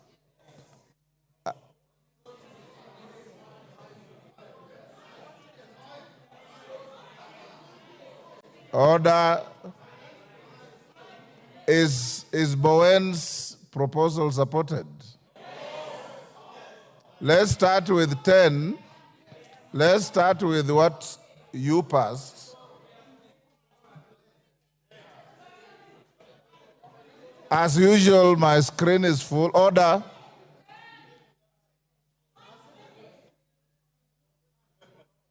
We already have 10, so nobody needs to propose 10. 5 is what is proposing. Do we go with 5 or 10? Okay, it's not quite clear. Let's start with 10 and see how far it goes. Robert Mbui. Thank you, Mr. Speaker. Mr. Speaker, when we were all elected, we took oath of office to defend the Constitution 2010. The spirit of Article 1 and Article 95 of the Constitution. Order, honorable members, order. The matter of 10 or 5 minutes is now moot. We will see how to revisit it later. And those of you who are given a chance to speak, if you exhaust your points before you end the 10 minutes, you can yield the floor so that somebody else can be able to get the opportunity. Go on, Robert. Yeah, thank you, Mr. Speaker. So in the spirit of Article 95 and Article 1, I stand to represent the more than 50 million Kenyans who have asked this House to reject this insensitive, punitive, ill-advised piece of legislative mistake. Mr. Speaker, I say this because in the 10 years that the former President Uhuru was president of this country, we had finance bills every year. But it's only one that had very serious contention, and the only contention that was there was the increase of VAT, in fact, the introduction of VAT on fuel of 8%. Mr. Speaker, the K.Kwanza regime has been in office. This is less than 2 years. And the second finance bill they have brought to this House and the first one have elicited so much contention from Kenyans that I think there is something seriously wrong. Mr. Speaker, in fact, let me say this, that the controversies of the 2023 finance bill, before we even get to this one, even, in fact, got a nickname for our head of state, because Kenyans out there are calling him Zakayo, the tax collector. Mr. Speaker, we must move from that concept of ensuring that every year we impose punitive taxes on Kenyans. Mr. Speaker, Kenyans have not even recovered from the negative effects of the 2023 finance bill. Because, Mr. Speaker, the 2023 finance bill already drastically reduced the disposable income of Kenyans. Because, Mr. Speaker, we increased pay as you earn then, we went and increased the NSSF, we went and increased the NHIF. Now we are proposing to go to SHIF, which is even higher. Mr. Speaker, we introduced a housing fund. Mr. Speaker, it has been very, very painful for Kenyans. And Kenyans were hoping that this year things will be better, considering that in the last election campaign, Mr. Speaker, they were told that there will be pesa mfukoni, which means money in the pockets. Mr. Speaker, what we are realizing is that actually what this regime wanted was not to put money in anyone's pocket, but to take any money that was in the pockets of Kenyans. Mr. Speaker, the cost of government services have gone so high that we can't even afford our children to have ID cards. So, Mr. Speaker, when I look at a bill that proposes to increase the already overburdened Kenyans, it is something that we have to stand firm and reject. Mr. Speaker, let me say this, that we were told to tighten our belts. And I know this is the intention, that we be hit very hard the first 2, 3, 4 years. But, Mr. Speaker, you know, some people will lose their lives because of the hunger now and because of the stress now. What do you do with them when they are 6 feet under in 2026, 2027? We are told to tighten our belts. And as we tighten our belts, Mr. Speaker, it is shocking to see the excesses that this government is going through. We are taxing Kenyans to raise money to run the government, and yet we have excesses. We are putting in money to build houses, to repair, to paint houses that were built with 400 million, and we are spending 600 million to renovate and paint. Mr. Speaker, it is very, very painful. And then we are told, tighten your belts as Kenyans. And 200 million Kenyan shillings is used on a return trip on a chartered plane to the US. Mr. Speaker, this is not acceptable. And all those missions are begging missions. When what we are doing here is we are living beyond our means. Mr. Speaker, I seek the attention of all those members that passed the 2023 finance bill and later on went and told Kenyans they didn't have time to read it. Now listen keenly. If you didn't read that one, you listen to us.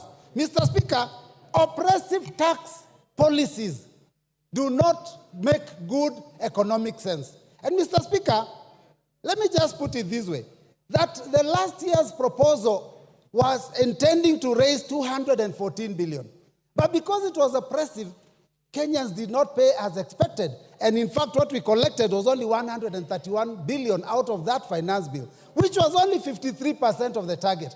Mr. Speaker, the more you put, the more burden you put on people, the more likely that they are going to look for ways to avoid that tax. So, Mr. Speaker, we have to be careful. We warned that that would happen, that people would evade. You didn't listen. We warned that it would lead to job losses. Many companies left this country and are now producing elsewhere, and unemployment has gone up. We warned that the tax increase is always passed to the common man. Mr. Speaker, the hustler of this country, the mamamboga, the boda, is the one that will carry the burden.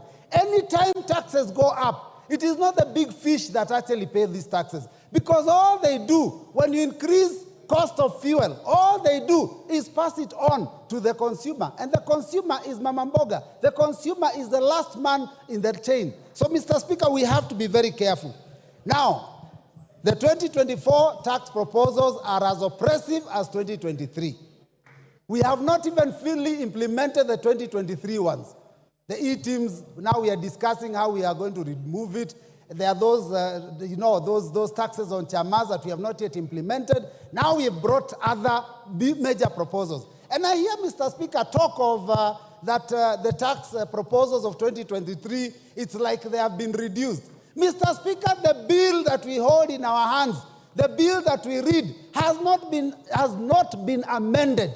What we are listening to is stories, Mr. Speaker. Because when we go to the committee of the whole house, what guarantee do we have that the proposals we've been told about here will pass?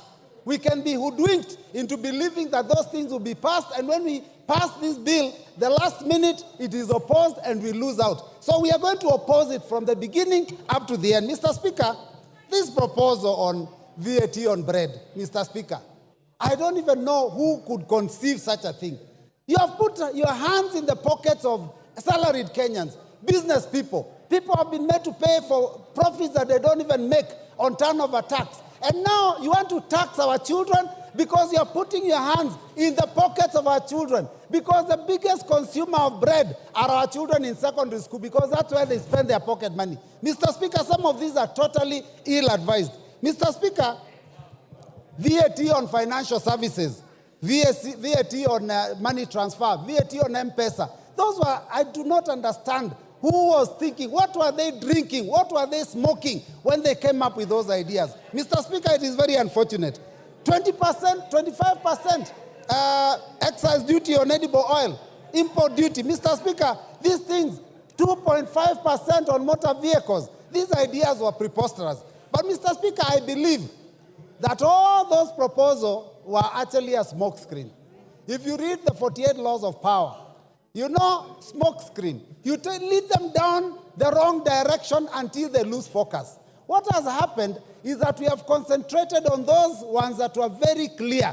But the real intention was to do what this committee has proposed.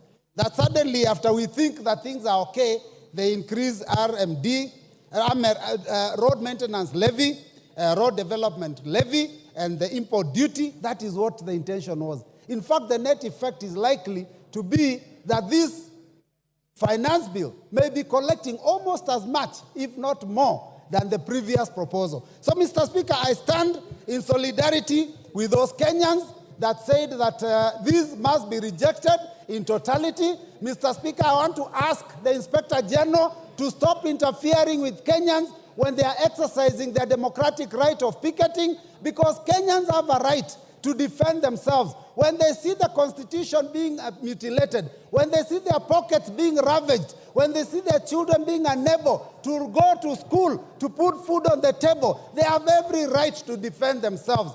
Inspector General, can you concentrate on defending the country and stop interfering with Kenyans? And this revolution, which is unfortunately a kindly revolution, Mr. Speaker, it is unstoppable. Because when we were in the streets, you could call Raila Amolo Odinga, you could call Stephen Kalonzo Musyoka and ask them to tell the troops to go back. Who do you call when you pass this bill? So I reject and I vote, I reject. Thank you, Mr. Speaker. Thank you. Thank you. That order, Owen Bayer.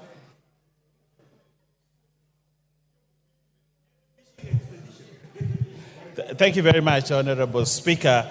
Honorable Speaker, coming to speak on the finance bill on the heels of my counterpart from the minority is interesting because I tried to get at least something from Honorable Mbui that he was saying that was useful and a contribution to the finance bill, but I couldn't get any. I just heard him shout about maandamano and all that. But we forgive him. We forgive him. Forgive him. I want to start by saying this, Honorable Speaker. Honorable Speaker, the finance bill is one of the very important documents that comes to Parliament. It is part of the budget cycle. That somehow, as we go through the budget cycle, a finance bill will come to the House, Honorable Speaker. We have the opportunity now to look at Finance Bill 2024. Honorable Speaker, a finance bill is usually a document of revenue-raising measures. But this finance bill must be looked together with the budget statement and the budget that we passed in this House. The finance bill complements the budget that we passed in this House, Honorable Speaker. That we have to raise revenue, resources, that we can finance the budget. So these two documents must be looked together, Honorable Speaker.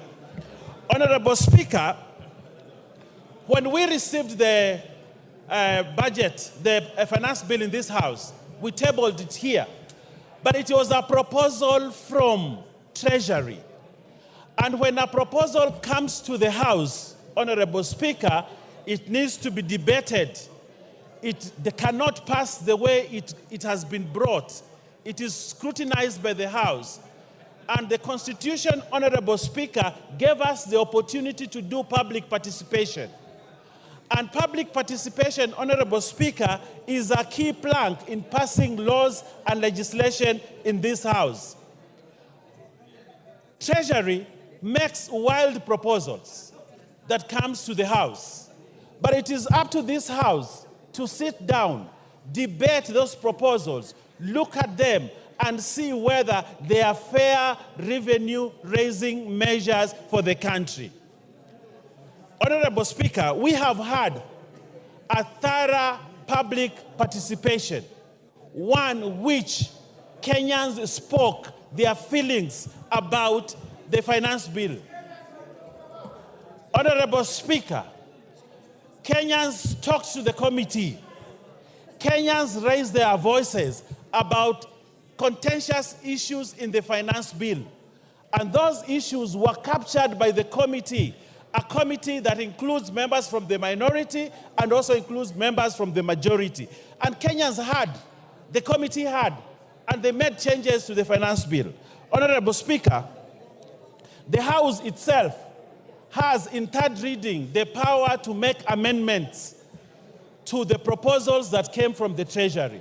So therefore, Honorable Speaker, at this time to say that we reject the finance bill in total is to reject the mandate that you were given by the people. The people gave you mandate to debate, hear, approve or not approve, and that is the process that we are undertaking, Honorable Speaker.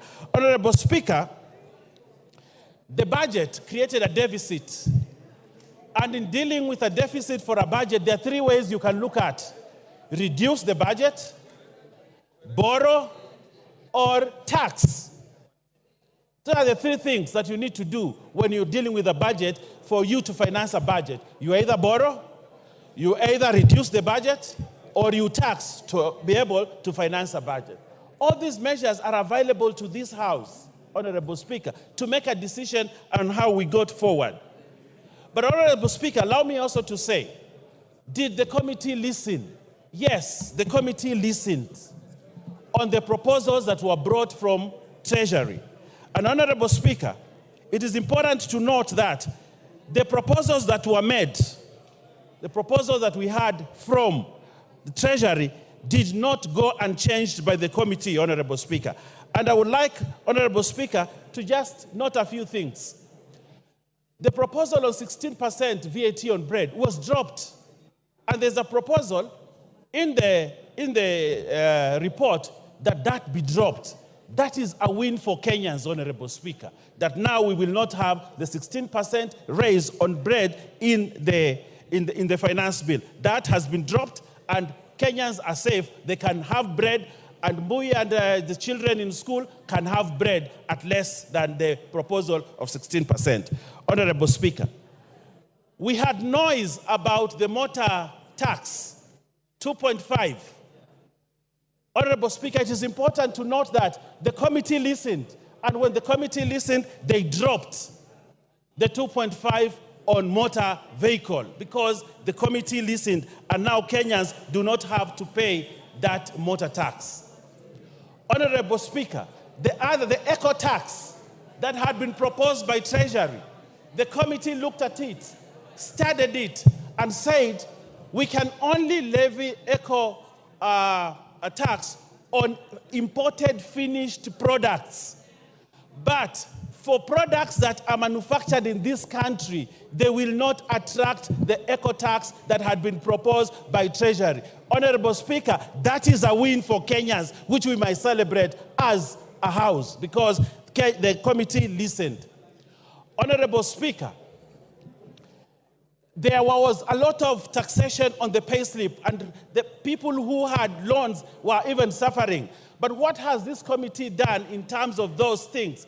They have reorganized the taxation within a payslip, and now there'll be more money on people's pockets from their payslip because the committee listened, Honorable Speaker. Honorable Speaker, there are many gains in this report, not on the finance bill, but on the report of the committee, which is what will eventually go into making the Finance Act. So, Honorable Speaker, as we move forward, Honorable Speaker, and I'm sure many other people will look at the many issues that Kenyans have gained, but I also want to look at the budget, Honorable Speaker. Today, members of this House, CDF, will have more money than before because it was proposed in the budget and it is going to be financed in this finance bill, Honorable Speaker. Honorable Opio and I here celebrated the other day that political parties' money has actually been returned into the budget. And he was very ecstatic that there is money for political parties. But I asked him that question, but that money must come from somewhere. That money has to come from the finance bill, which will finance the money in the political parties. Honorable Speaker, the women. What's the point of order, Minority Leader? You know, Honorable Owen Baya was doing fairly well until he mentioned my name in respect of political parties fund. Honorable Speaker, you know, political parties fund is not a favor to anybody or to any political party. And as a matter of fact, the threshold set out in the law has not been met in this regime. And therefore, I want to ask you, Honorable Speaker, to compel Honorable Baya to withdraw those very unfortunate remarks and apologize profusely, not only to me, but to the House and Kenyans in general. Thank you. Owen. Thank you very much. It is very true that the budget has money for political parties.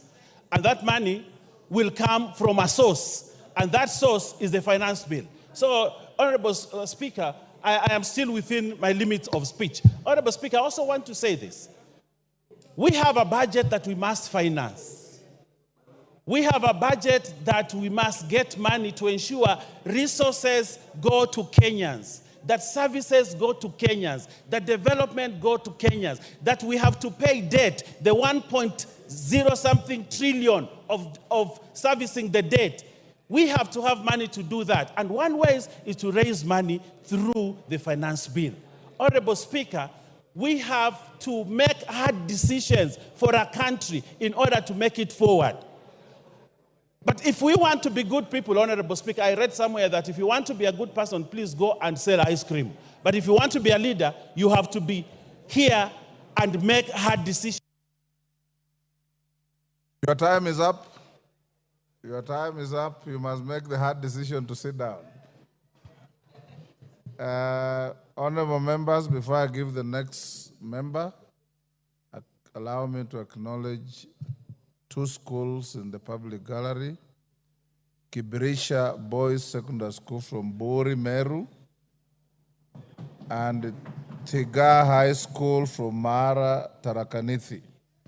On your behalf and on behalf of myself, we welcome them to the House of Parliament.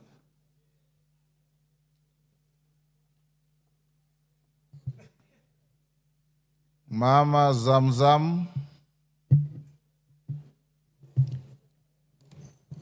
Asante sana Mheshimiwa Spika, na mimi niweze kuchangia mswada huu wa Finance Bill 2024. Mheshimiwa Spika, Mheshimiwa Spika, Wakenya wameamka, na mimi nataka niwaambie wenzangu ambao wako kwenye serikali. Wakenya honorable members, as Zamzam speaks, seeing the screen, I may be persuaded to go to 5 minutes, but let's see how we go. Asante sana Mheshimiwa Spika. Mimi nataka niwaambie wenzangu kuwa Wakenya wameamka.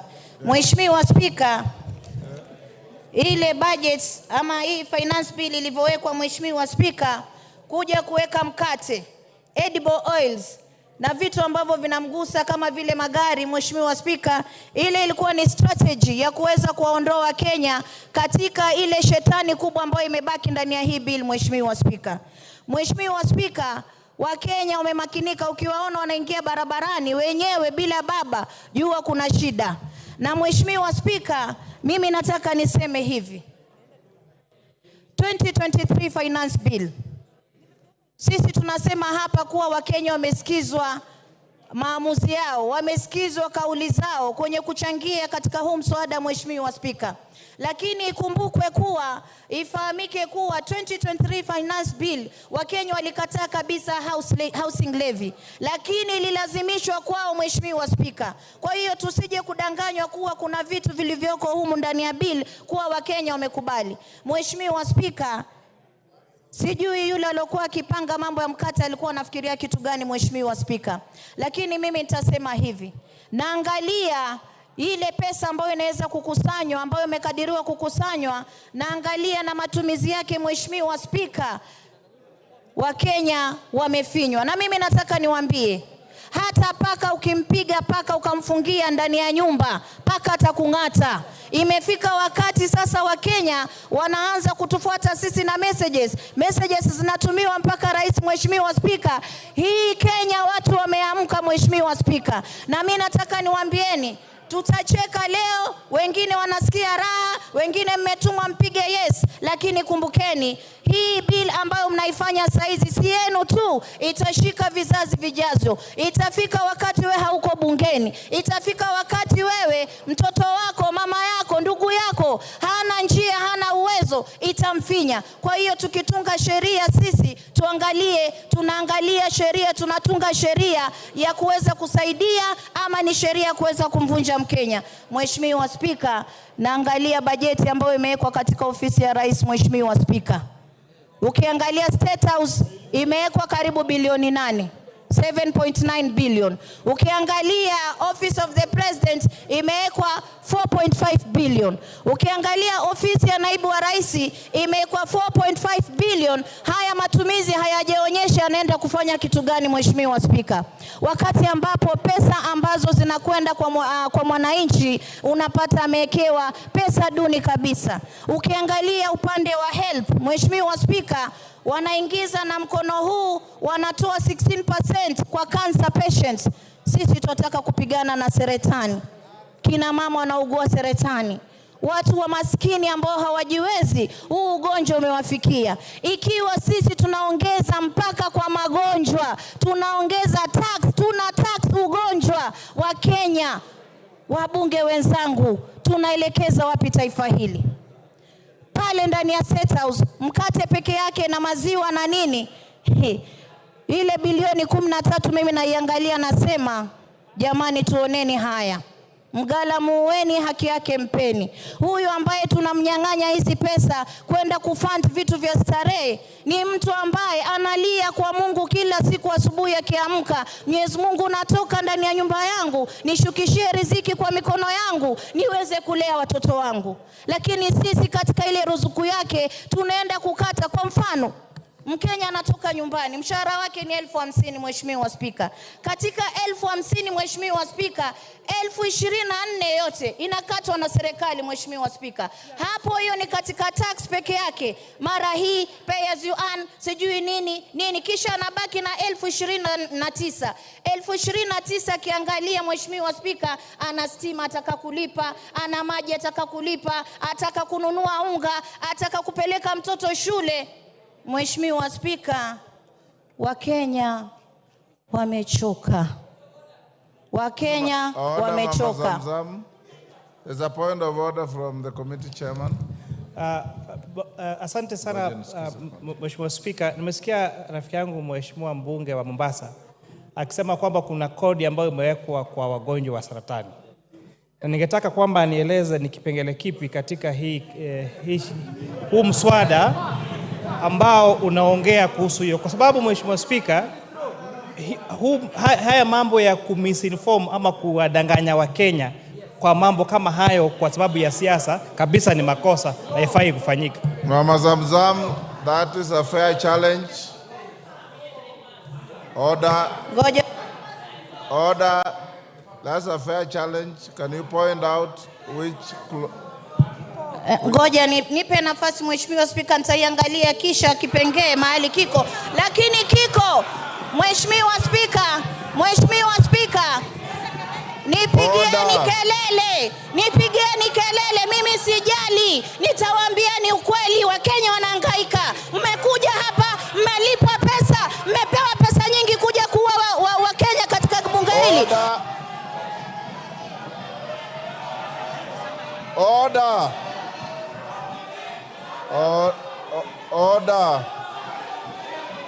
Order, honorable members, order. Order, Mama Zamzam. Order, Honorable Zamzam. Order, Honorable Zamzam. Order, KJ.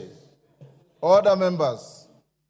We were doing so well in terms of decorum and production from members until we reached here. Mama Zamzam, order, standing order 91.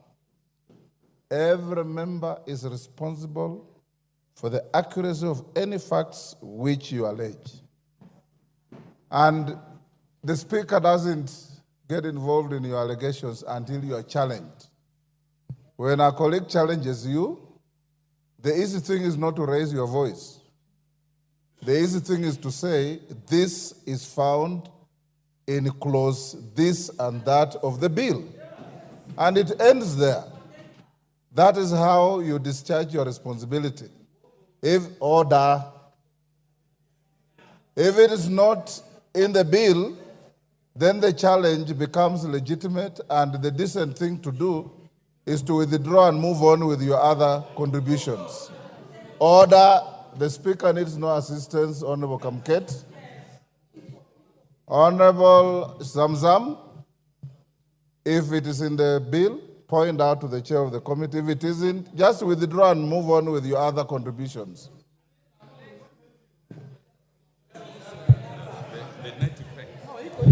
Order. We are going to have orderly debate. Mama Zamzam. Asante sana Mheshimiwa Spika. Nafikiri nimechanganyikiwa na ile import duty na hii ya hospitali. Mimi nataka niwaambie kitu Order, moja. Honorable Zamzam. Mheshimiwa Spika, nimekubali. Kama haiko uiondoe alafu uendelee. Haiko Mheshimiwa Spika, lakini pesa ambazo wanafanya za matumizi ni nyingi. Haiko, nimekubali. Order, Mama Zamzam. Order, honorable members. Take your seat, Mama Zamzam. Order, Mama Zamzam.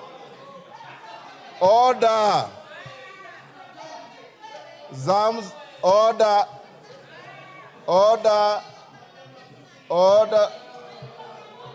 Order, Mama Zamzam. Mama Zamzam. Order.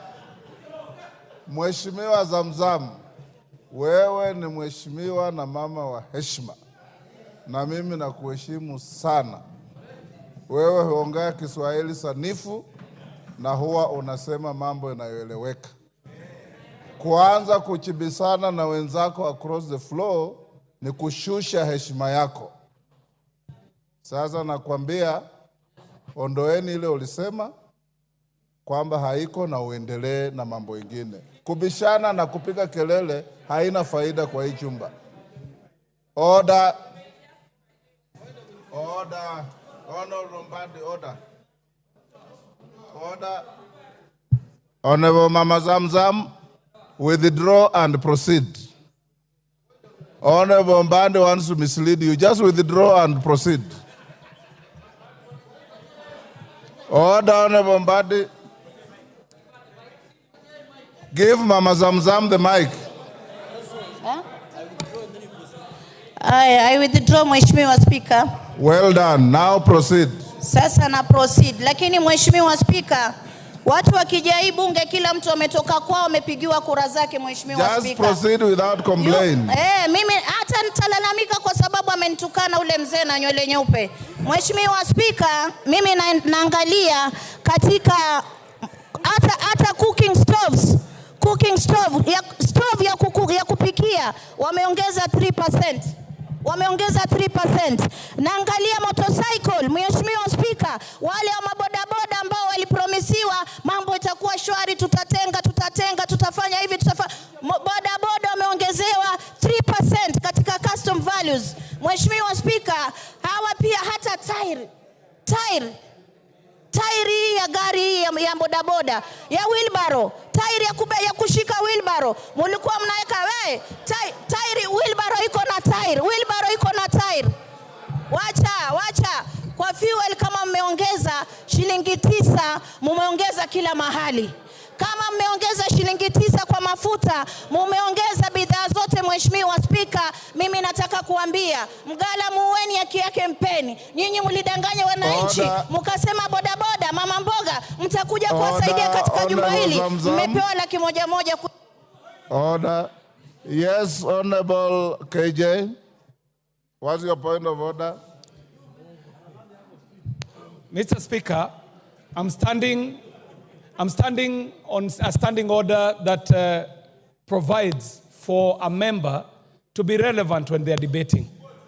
Mr. Speaker, the honorable member has been on a tirade, misinforming this House, and by extension misinforming the nation on gossip that has been peddled on social media and headlines. This gossip is what she has crept into the House, Mr. Speaker. And Mr. Speaker, the point... Take your seat. Honorable members, order. Order, honorable members. I want us to have decorum in the House. And from now going forward, when you stand on a point of order, tell me which standing order you're standing on. And Honorable Zamzam, the etiquette of debate is such that when a colleague says point of order, you immediately resume your seat. You don't lose your time. You resume your seat, you hear the point of order, and then you proceed. What you are doing is wrong because the moment you hear point of order, you are raising your voice and menacing your colleagues with fingers and so on. It is not good. Finish up your contribution. Your time is almost up. Asante sana Mheshimiwa Speaker. Mimi nimalizie nikisema, pengine nikiongea na sauti hii ndio Wakenya watanielewa. Mimi nataka niwaambie Wakenya, mumeuzwa na serikali mliochagua. Mkate, edible oil na gari ilikuwa ni mchezo wa drama. Sasa shetani yuko ndani ya bill, pesa wamejilimbikizia ya starehe, ya kufanya mastarehe zao. Wakenya mmesaulika, sisi upande wetu tunasema mtusaidie kujisaidia. Asante sana Mheshimiwa Speaker. Mr. Speaker, I stood up on a point of order that I was wanting for you to superintend over, Standing Order number 91, that a member should be responsible for the statements they make on the floor. Mr. Speaker, all the matters that she has prosecuted do not exist in the finance bill that we are debating. She's talking about tires. She's talking about wheelbarrows. She's talking about issues that have been canvassed here by the finance chair, where he explained very well that if a motorcycle is to be assembled in Kenya, it is not subject to some of these taxes. Order. But she is misleading the nation by making it look like this exists in the finance bill, Mr. Speaker. Mr. Speaker, kindly find her out of order according to the provisions of our standing. Order. Thank you.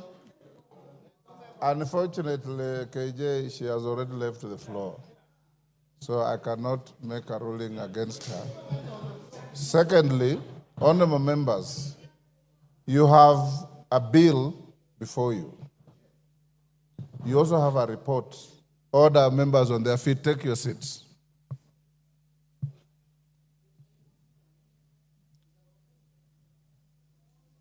You have a bill before you.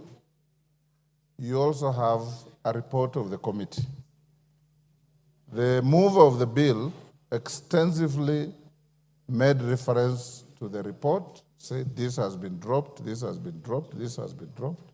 You may be convinced, you may not be convinced. When you are debating, make your reference to the bill. You're also at liberty to make reference to the report. Nobody will be tailored to have one track. Make your reference to the bill, make your reference to the report. What I will not allow you to do is to say things that are neither in the bill nor in the report, the way Mama Zamzam was trying to do. Wachira Karani. Thank you. Yes, Honorable Millie Odhiambo, what's your point of order?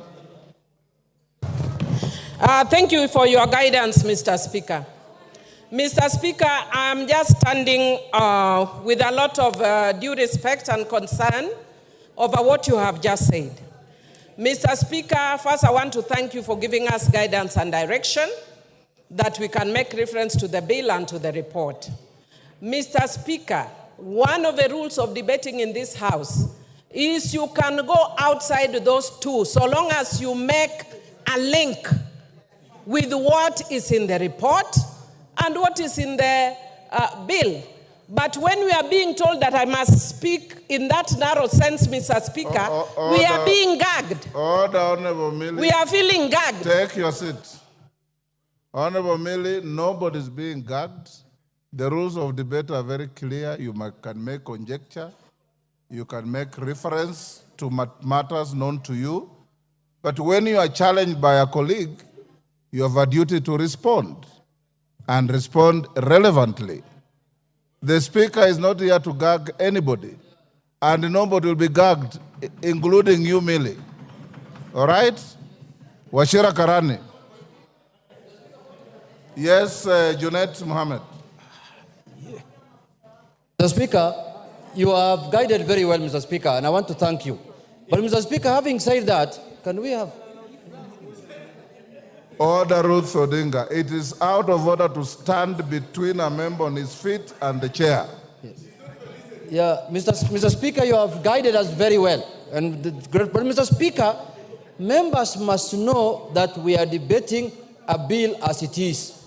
The report is giving us proposals on what the committee thinks we need to do. But the bill as it is now is not amended. So when somebody talks about 3% on wheelbarrow, 3% on mokokoteni, he is debating in accordance with the way the bill is as this morning. And the bill can only be amended here. The proposals that you did yesterday at the State House can only happen here on this floor. Those were just a press conference. So refer to the bill as it is and refer to the report. So when it is amended in the House is when those things will take effect. Thank you very much. Order. Otienda Amolo. Thank you, Mr. Speaker. Mr. Speaker, under Standing Order 83, my first point, I think, has just been made by the Honorable Junet. It is important, Mr. Speaker, that the majority does not diminish debate on technicalities. Everything that the chairman said in terms of what will be amended is yet to be moved. So we are at liberty to discuss everything on the bill as it is. And in that respect, we cannot be limited. Mr. Speaker, number two, the Honorable Didmas Barasa is wearing an unparliamentary hat. Could you please guide him to be parliamentary? I'll be coming back, Mr. Speaker, on your earlier ruling on these matters, but that will be later. But could the Honorable Didmas Barasa stop wearing that village hat that he's wearing here? Thank you. Honorable members, the issue of the bill before the House, and I'm sitting here listening to all of you. I listened to the move of the bill, and he said, this bill contains this, but at committee stage, I'll drop it. That becomes part of your Hansard. So when you attack the bill, which you have the right to do, it is only fair also to make reference to what your colleague said. You can still say, Order Wanjala, I am not giving you any CAG rules. I'm simply saying the Hansard is there to bail out people. So when your colleague stands up after you have attacked something and says, when I presented the bill, I already said this, it's legitimate. But everybody debate the bill as is before the House. That is the bill that we are debating. But don't lose sight of the report which you already have, which I encourage you to read. Wachira Karani.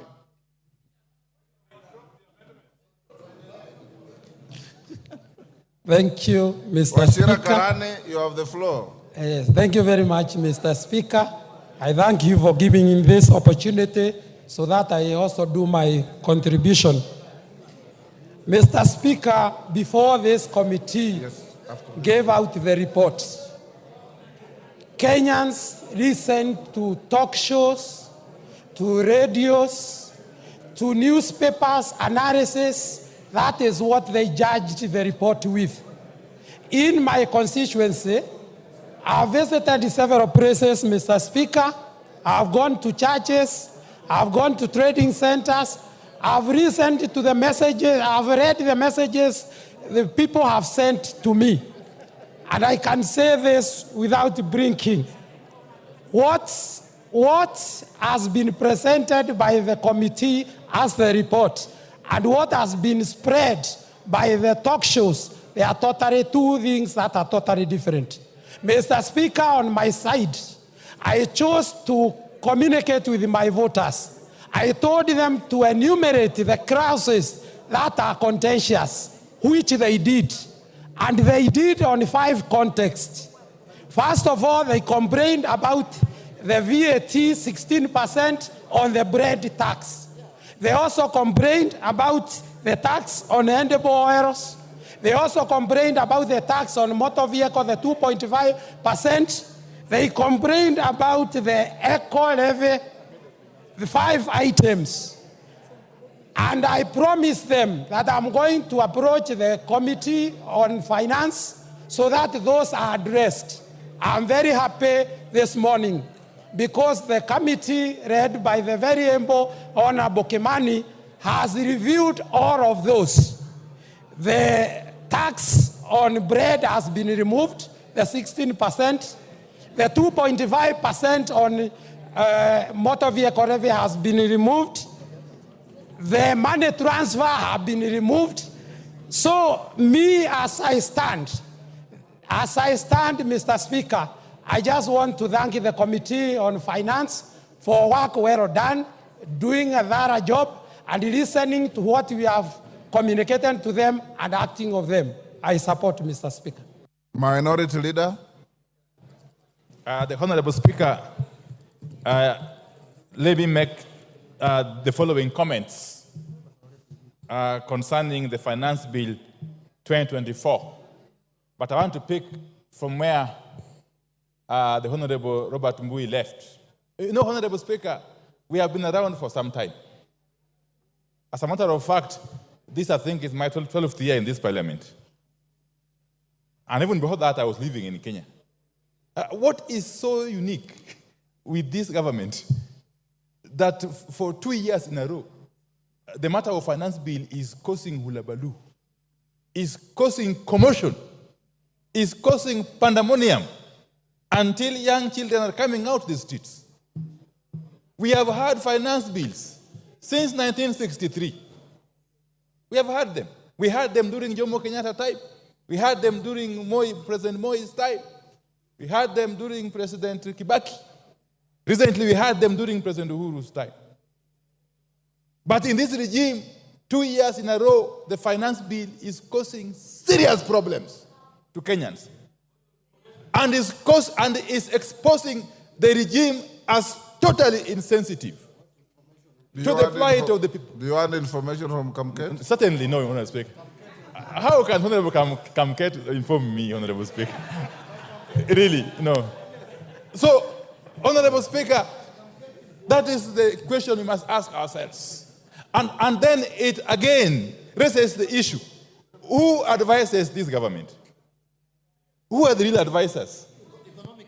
In terms of economics, in terms of finance management, leave alone politics. Politics we can deal with later. But who advises this government? Because it seems to make mistake after mistake, mistake after mistake, mistake after mistake, Honorable Speaker. Following the outcry that happened after the 2023 finance bill was unveiled, I had imagined, I had thought that this government would be the wiser this time around. What we see is actually a worst case. As they say, the more things change, the more they remain the same. Honorable Speaker, I have read the bill in its entirety. I have similarly read the report of the committee, chaired by my very good friend, Honorable Kimani Kuria.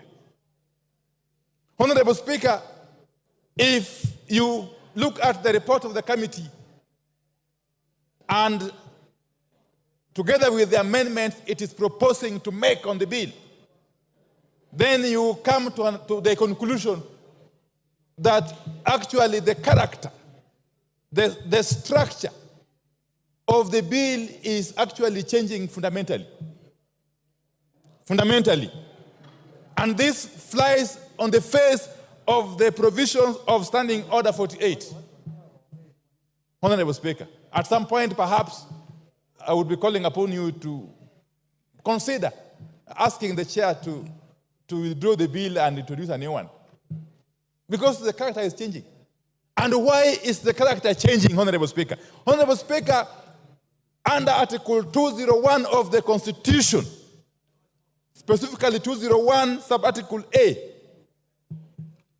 on the matter of principles that govern or guide public finance management. Public finance management. I don't know what is itching, Honorable Soro. Honorable Speaker, one of the principles, some of the principles that should guide the management of public finance, openness, accountability, and including public participation in financial matters. If you can come out of the blues and tell us that now these things that we had introduced in the bill, these taxes that we had introduced in the bills, we are now removing them. It is basically going against the principles of public finance management. You are turning a public finance bill into a personal property that you can change at whims. Honorable Speaker. Yes, Chairman of... Honorable Speaker. Order, Minority Leader. Chairman. Honorable Speaker, again, on a point of order on misinformation. The leader of minority clearly read the PFM Act and talked about then if changes are made, the allegations making them then significantly that bill would have to be drafted. Then the question on public participation remains. Then does it mean that he is purporting that everything that the public says is just an exercise in futility and should not change? Otherwise, then why were we involving taxpayers' money and time to reason to the members of the public if we cannot propose changes on the bill? Minority Leader.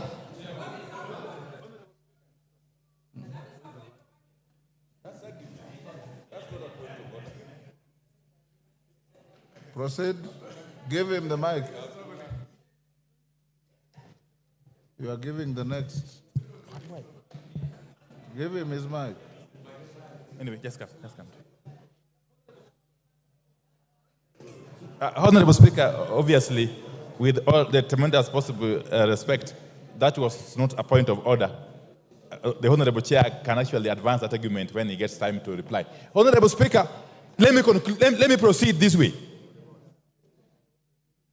That Kenyans are already overtaxed. In fact, if you look at Kenya vis-a-vis the rest of the world, you would be forgiven to conclude that Kenyans are some of the most taxed human beings on earth. And therefore, any responsible government would be looking at ways to lessen the tax burden on Kenyans, not to increase it, Honorable Speaker, as this bill is attempting to do. Honorable Speaker, in spite of the recommendations in the report, which look very flowery, Honorable Speaker, we have always been reminded that the devil is in the details. I am aware, even though this is not part of the finance bill, that there are plans to increase the levy on roads maintenance. I know, of course, the amendment will come separately. Yes. The moment you increase the road maintenance levy by even a shilling, leave alone the 9 shillings being proposed, the ripple effect is enormous in all sectors of the economy. And the loser is the common Kenyan taxpayer. Honorable Speaker. And therefore, this is a case of taking with one hand, giving with one hand, and taking back with another hand. It's not helping the situation, Honorable Speaker. Honorable Speaker, this economy has become too hostile for foreign investors. Indeed, even for local investors. We have got documented cases of manufacturers who have shifted base from Kenya to our neighboring countries as a result of this unbearable tax burden that keeps shifting. Actually, you can never be sure because it is so unpredictable that no sensible investor can actually put their money in this country.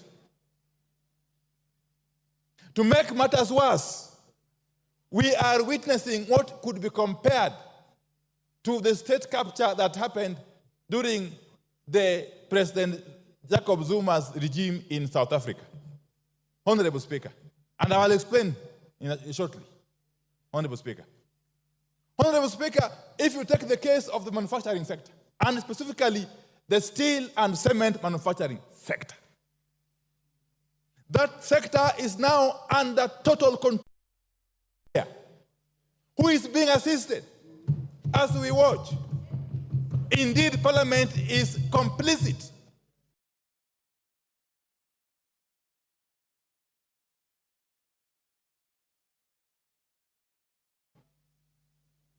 We have a case where this one particular manufacturer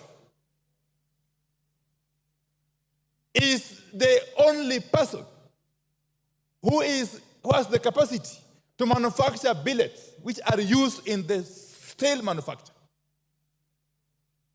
and actually clinker, which is also used in the manufacture of cement. To make it worse, this same manufacturer, who has got the support of these people, Honorable Speaker, he is compelling his competitors to buy from him raw materials.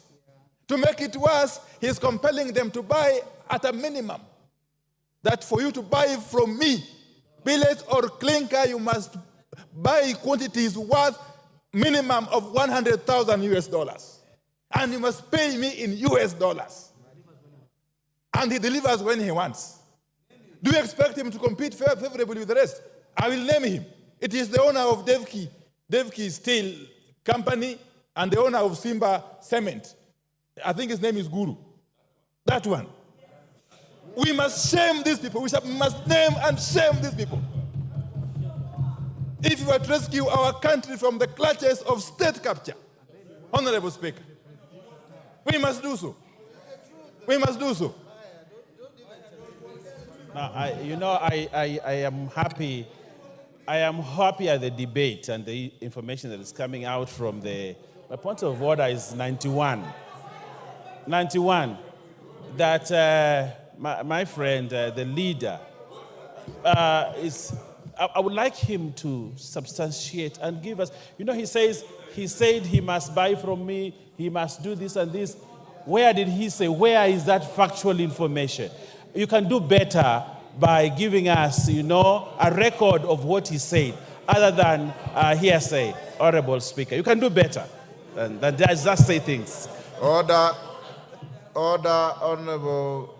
Both of you are veering off the track. Let's avoid the temptation to besmirch people who cannot defend themselves on the floor. Go on, Minority Leader. Yes, please. Don't. Sorry. So I will leave that at that. But Honorable Baya, stop holding brief for these characters. It doesn't help. Let me tell you, from my experience in this parliament, they'll never really assist you in the constituency. Honorable Speaker, where we have now reached is a situation of helplessness. No wonder young boys and girls are coming out in their numbers on the streets and facing police truncheons and water cannon and tear gas, something which is unprecedented, Honorable Speaker. It reminds me of a play by the celebrated Professor Francis Mbuga, that is Betrayal in the City. Honorable Speaker, you are a literature person. If you read that play, I read it long time ago. You read it, ago. yes. There's a character by the name Jasper Wendo. Okay? He was in a situation, he was actually lamenting that we have waited for independence. We were hopeful for good things. Independence came. And now we have got nothing else to look up to or forward to, Honorable Speaker.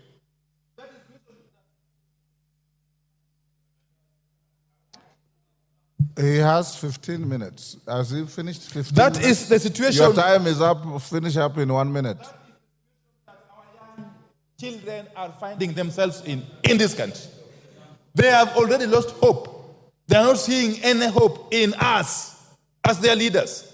And therefore, they have taken it upon themselves to come out to the streets to defend their rights, Honorable Speaker. And as they do so, those who are in charge of the instruments of the state, especially the Inspector General of Police, must be cautioned not to misuse those instruments to interfere with the enjoyment of constitutional rights by Kenyans who are free to picket, to demonstrate, to do sit-ins, and indeed to capture Parliament. Time up. Because Parliament seemingly has become rogue. Honorable Speaker, I oppose.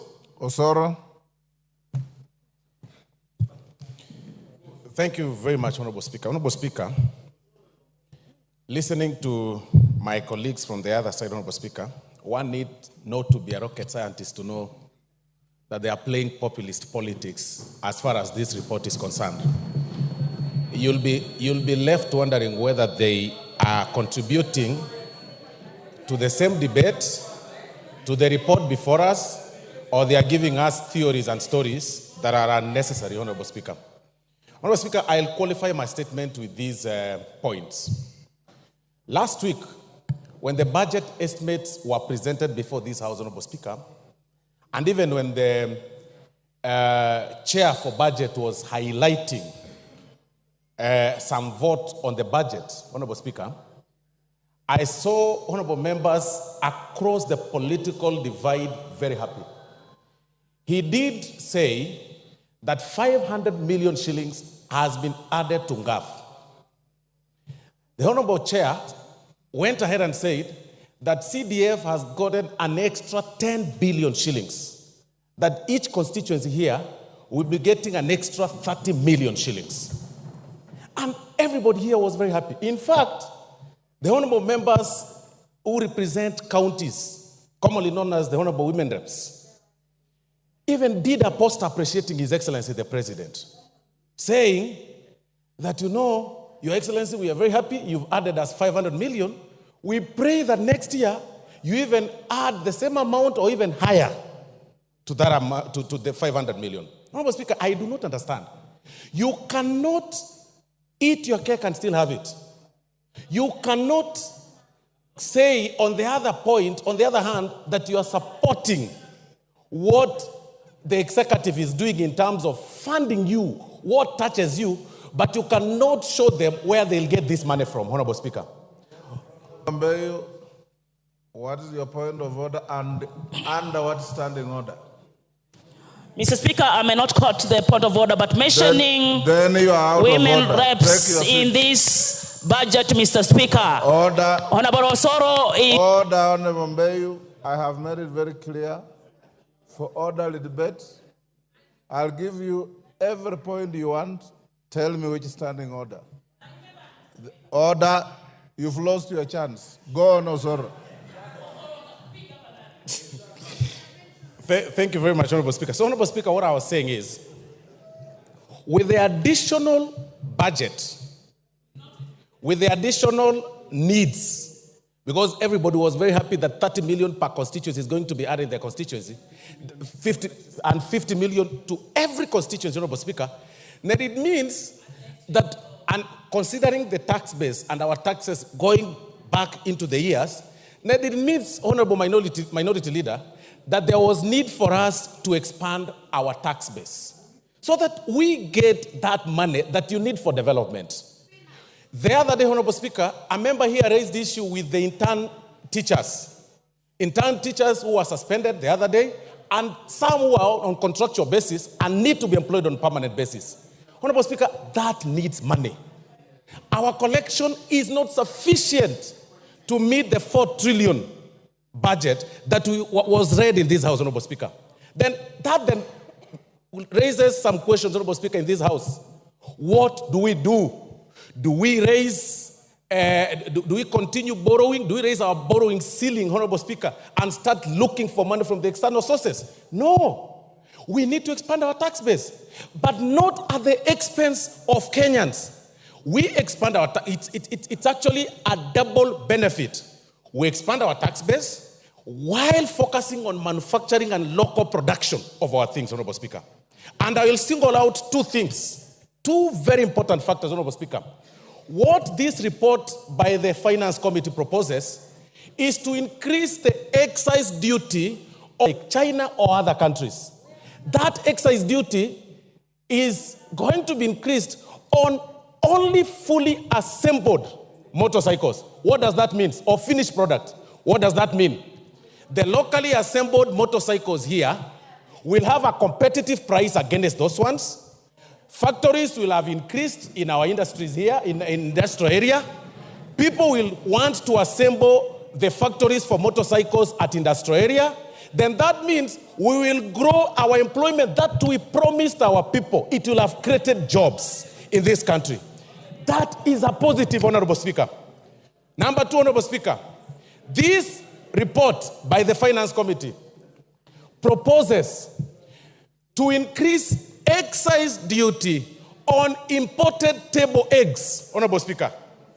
I mean, it doesn't make sense, and I don't see Honorable Clive here, who is a good poultry farmer. He's got over 10,000 chicks that he rears in his farm and sells eggs across Gusii region, Honorable Speaker. And he can tell you, his competitors get eggs from Uganda. His competitors get eggs, import eggs from Tanzania. What does this report propose, Honorable Speaker? This report proposes to increase excise duty on the eggs imported from those neighboring countries so that we can be able to grow our local market, our local farmers, Honorable Speaker, in Muranga and including Honorable Gisairo, who is a poultry farmer, Honorable Speaker.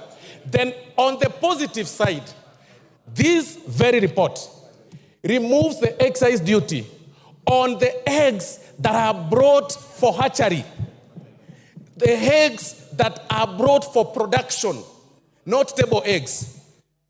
When fertile eggs, and I'm being guided by Honorable Owen Bayer, they're called fertile eggs. I hope you're right. So, Honorable Speaker, Honorable Speaker, when we are debating on this report, it's important for us to also be very factual and tell Kenyans the truth. You cannot say that, on the other hand, you want Kenyans or this government to look for jobs or to create jobs, and on the other hand, you want to continue encouraging importation of goods. Can you imagine, Honorable Speaker, up to this time and era, we are still depending on sanitary pads and diapers from India and China. What does this report do? Increases excise duty on the finished product of the sanitary pads and finished product of diapers to grow the local manufacturers. That was the proposal by the Kenya Manufacturers Association, because they also complained. We listened to them, the committee listened to them, to grow them here. Have we ever asked yourself here? Mzamo, what is the... What is your point of order and on what standing order? Standing order number 83, Mheshimiwa Speaker. Mwenzangu amekuwa akizungumza akikadiria ule ugavi ambao umetolewa katika finance bill, Mheshimiwa Speaker. Ametaja ugavi ambao unakuja kwa viti vya kina mama na ule ambao umekwenda kwa wabunge. Mheshimiwa Speaker, ukipiga hesabu ugavi huu milioni 500 unaenda kwa wananchi, sio kwa viti vya kina mama. Unaenda kwa wananchi, wanaenda kupewa mambo ya empowerment ili waweze kukuza uchumi, Mheshimiwa Speaker. Pale ni mambo inaenda katika ukuzaji. Lakini zile pesa ambazo sisi tunauliza, Mheshimiwa Speaker, ni zile ambazo zimeenda kwa makadirio ambayo hayaleti uchumi juu, ni mambo ya starehe. Kwa hiyo Mheshimiwa Soro, usiweze kudanganya wananchi ukasema wameletewa milioni 500 wakati mkono wa pili umechukua mabilioni, Mheshimiwa Speaker. Asante sana. That is an argument. That is an argument. Go on. Thank you very much, Honorable Speaker. I was really struggling to understand what she was saying. But what ideally I meant when I said about the 500 million and 10 billion by NGCDF, I meant that... I have ruled her out of order. Proceed with the argument. Thank you, Honorable Speaker. So what I am saying, Honorable Speaker, is that it is important for us not to just whip emotions and talk populist politics at the expense of manufacturers that are setting pace in industrial, Honorable Speaker. And Honorable Speaker, this is very important, Honorable Speaker. Looking at the argument by my colleagues, and even going by the report that has been proposed, Honorable Speaker, by the committee, even in this proposal that has been reduced and some other duties that have been dropped or proposals that have been dropped, there is a ripple effect on our budget. Then that means we lose about 53 billion in terms of estimates. The question this House should be asking itself, to which vote do we drop that 53 million? Do we drop by the 10 billion from the NGCDF? Do we drop 500 million from the NGAF amount? Or do we drop 15 billion that was allocated, extra 15 billion that was allocated to the counties? That should be the question that we should be talking about. But all these other stories and people complaining and raising issues unnecessarily, Honorable Speaker, it is actually wrong. Let's restrict ourselves to the report. This is not politics. You all know this is very important for this country, and it has an effect to our growth and the growth of our common humanity. Thank you very much, Honorable Speaker, and for that reason, I support the report. Rachel Nyamai. Thank you very much, Honorable Speaker, for giving me an opportunity to contribute. Honorable Speaker, I support this report, and I have listened, Honorable Speaker, to the chair as he moved the report, and to the vice chair, the Honorable Ambassador Benja, as he supported. And Honorable Speaker, I am convinced that I cannot be interested and very happy with the budget, and at the same time, I pretend to be unhappy with the finance bill that is supposed to fund that budget. Honorable Speaker, the proposals that have been given by this committee to amend are making this bill very good and highly acceptable, especially after dealing with the matter of bread and also dealing with the matter of taxation on motor vehicle, among others. Honorable Speaker, I also support this bill because it gives additional money to the counties, Honorable Speaker. Counties have been getting around 385 billion. That is the highest that we have ever seen. And this bill, Honorable Speaker, gives an additional money to the counties, approximately 15 billion, Honorable Speaker. I'm seated to a very sharp CPA, Honorable Bandi, and he has told me that if you are not sure of the figure, say approximately. Approximately, Honorable Speaker, 15 billion to our counties. And this money is going to our road project, health, agriculture, markets, water. What else do I want, Honorable Speaker? I want money to go to Kitui, to Makueni, to Machakos, to Embu County, Honorable Speaker. And listening to the Honorable Cecily Mbarire, Honorable Speaker, she says that the most difficult thing to do is to raise money for the counties. On source revenue, OSR, Honorable Speaker, this bill is in the right direction to giving additional money to the counties. Honorable Speaker, this bill provides additional money to CDF, the best fund in this country. Honorable members across the divide, the best monitored, the most evaluated, the most successful is getting 30 million, Honorable Speaker, per constituency, Honorable Speaker. Members on the side where I'm seated, well, where I used to be in Azimio, members who are seated on this side, Honorable Speaker, should be the ones supporting this motion because of additional money to CDF. Because our children are going to get more money. Honorable Speaker, yesterday, I watched a girl that I've been paying fees for. Let me stick to the motion. Which standing order? Yes, Kajwang, what's your point of order? On a point of order, the gracious lady that has just spoken, the last I checked, she was in Azimio through Jubilee. Could it be that those positions have changed, or could it just be a misleading statement, Mr. Speaker? That is not a point of order. Go on. Thank you, Honorable Speaker, for your wisdom. I knew that you wanted to distract me. Honorable Speaker, I was just saying that I watched one of the girls that I pay fees for, and she was in the street, and she had written a message to me the previous day. And I asked her, you told me that it was about taxation on motor vehicle and bread. Why are you in the street? Honorable Speaker, I have just shared the video with CPA Bandi. The girl told me that she was not in the street concerning the bill, that she was doing TikTok, Honorable Speaker. And she was swinging, Honorable Speaker, very nicely. She told me that she was there because she wanted to get views for TikTok, Honorable Speaker. So, Honorable Speaker, and I'm going to show you, Honorable, she says that she cannot find the stones because the community that provides stones was missing in action. So she was wondering where the stones were. Honorable Speaker, going back to this bill, it is important to note that our finance bill for the previous year has made Kenya the 27th fastest growing country in the world, Honorable Speaker, in the world. You need to look at this Financial Times, members seated on my side. that Kenya is the 27th fastest growing country in the world because of the bill that we passed last year. Honorable Speaker, also, because of passing a good bill led by the Chair Finance, Honorable Speaker, Nairobi Stock Exchange is the best stock exchange in the world.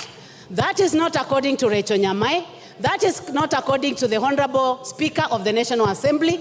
It is not according to the President of this country, Honorable Dr. William Samoei Ruto. It is according to the Financial Times that the Nairobi Exchange is the best in the world.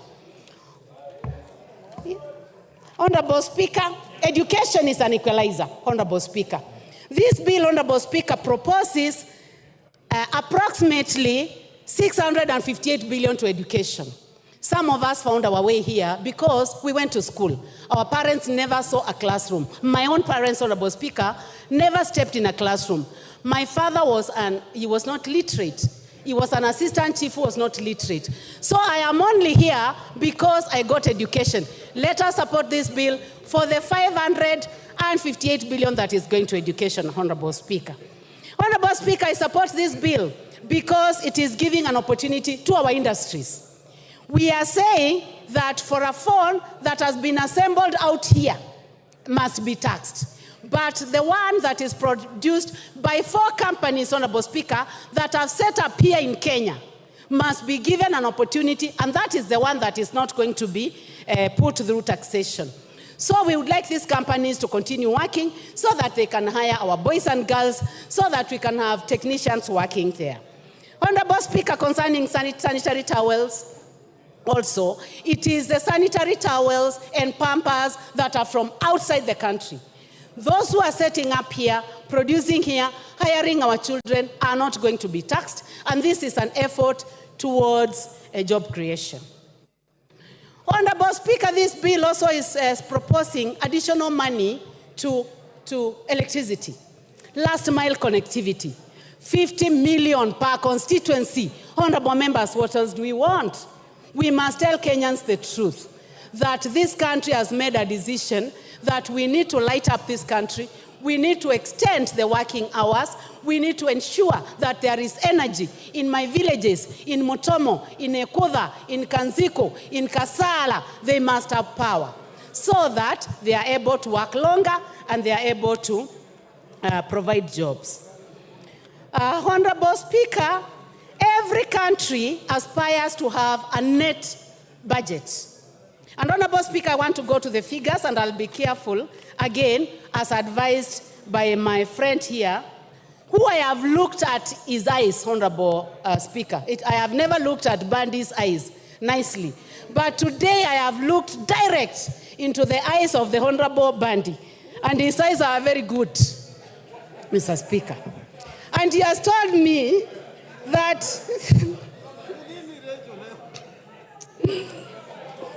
Let me finish, Honorable Speaker. 2021, 2022, the deficit was approximately 747 billion.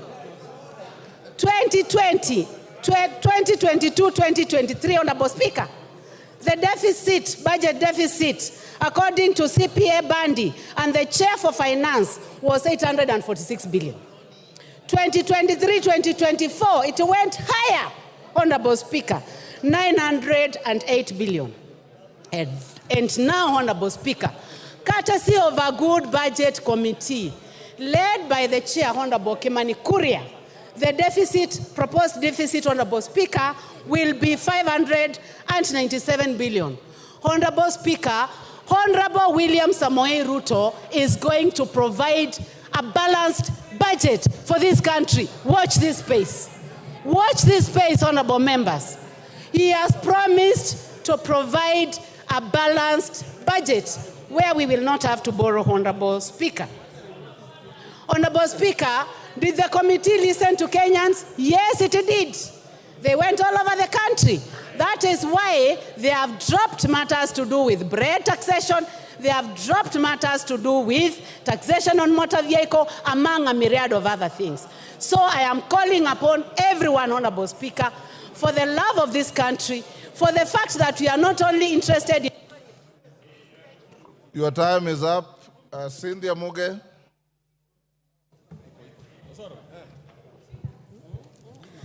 Thank you, Honorable Speaker, for giving me an opportunity to add my voice to this bill, Honorable Speaker. And from the onset, Honorable Speaker, I want to say that I support this bill. Honorable Speaker, there seems to be an acute insufficiency of knowledge regarding what a finance bill, Honorable Speaker. And when I heard and listened to people, Honorable Speaker, speaking about this particular bill, I actually went back to myself, Honorable Speaker, and I was wondering, is it me who doesn't know what a finance bill, or it's other people who don't know? Honorable Speaker, when you hear the running call of reject the finance bill in its entirety, Honorable Speaker, it is a very irresponsible comment to make, Honorable Speaker, because of the importance of a finance bill. Honorable Speaker, allow me to, Honorable Speaker, link the finance bill and the appropriation bill. The finance bill, Honorable Speaker, is the one that enables or actually budgets or finances the appropriation bill. And without the finance bill, Honorable Speaker, we can as well declare that we don't have an appropriation bill, Honorable Speaker. The appropriation bill, Honorable Speaker, is where all of us are going to get the monies that we need for the different projects that, Honorable Speaker, we want to run in our constituencies, Honorable Speaker. Honorable Speaker, I support this bill on many grounds, Honorable Speaker. Honorable Speaker, I am a sugarcane farmer and I represent people, Honorable Speaker, who farm cane, Honorable Speaker. And looking at the finance bill, Honorable Speaker, and reading it together with a committee report, Honorable Speaker, that proposes a removal of the cane transportation, Honorable Speaker, it has zero-rated that particular provision, Honorable Speaker. Honorable Speaker, this gives me a reason to be able to support this bill. Honorable Speaker, I come from a county that does tea farming, Honorable Speaker, and production and processing of tea. Honorable Speaker, when I read the committee proposals, Honorable Speaker, on the removal of the tea packaging material, Honorable Speaker, I am happy and I support this particular bill, Honorable Speaker. Honorable Speaker, the eco levy has been a levy that has been up for discussion for a very long time, Honorable Speaker. And Honorable Speaker, I would want to say that the committee, or reading the committee report, Honorable Speaker, I gain better understanding of what an eco levy, Honorable Speaker. And Honorable Speaker, I support this particular levy because, Honorable Speaker, it is clear that it is a levy that is aimed at ensuring that we have environmental conservation. Honorable Speaker, this is a bill, Honorable Speaker, that is justified. That, Honorable Speaker, if you import whatever you import as a finished product, you must as well give us some money for us to be able to manage your waste, Honorable Speaker. And this, Honorable Speaker, is a levy on imported finished products, Honorable Speaker. Honorable Speaker, there is a levy that has been put, Honorable Speaker, on onions, potatoes, and table eggs, Honorable Speaker, that are imported. Honorable Speaker, this is the true spirit of Kenya, Honorable Speaker, that we support local production and support the prioritization of locally produced goods, Honorable Speaker. It is fair, Honorable Speaker, that the farmer of potatoes in Molo, that the farmer of onions in Trans Nzoia, Honorable Speaker, that do onion production, Honorable Speaker, is given a priority. If you feel like you need to import, you must then, Honorable Speaker, be able to pay higher, a better and a bigger price. Order, Cynthia. Yes, Utenda Molo, Senior Counsel. What's your point of order? And what standing order? Mr. Speaker, I rise under standing order number 90. I have listened carefully as my colleagues on the other side are speaking. But I'm aware, Mr. Speaker, that under standing order number 90, especially 92, one must declare pecuniary interest. And I'm aware that my colleagues attended a meeting, and Honorable Soro is looking straight at me, where pecuniary interactions, this morning, were undertaken. Could, as any member speaking, start by declaring their interest that I have pecuniary interest, and then they support? Thank you, Mr. Speaker. Order, Honorable Otiende Amolo. You are grossly out of order. for misreading Standing Order 90, misleading the House, and raising a frivolous point of order. Go on, Cynthia. Thank you, Honorable Speaker. Honorable Speaker, in my submission, I am clear in my declaration of interest that I represent people who do sugarcane farming and tea farming. Thank you, Honorable Speaker. Ignore him and proceed. Well guided, Honorable Speaker. So, Honorable Speaker, I support this bill in its entirety. And Honorable Speaker, I also want to give an assurance, Honorable Speaker, to the Honorable Robert Mbui. When he was speaking, Honorable Speaker, he was worried that what happens if we are hoodwinked in terms of the proposal that have been put by the committee, Honorable Speaker, and he has been a very good honorable member of this House. Together with myself, Honorable Speaker, we will ensure that whatever these proposals that the committee has put in regards to this bill are actually put into in the second reading, Honorable Speaker, are considered so that the people of Kenya, Honorable Speaker, can be able to benefit from this bill.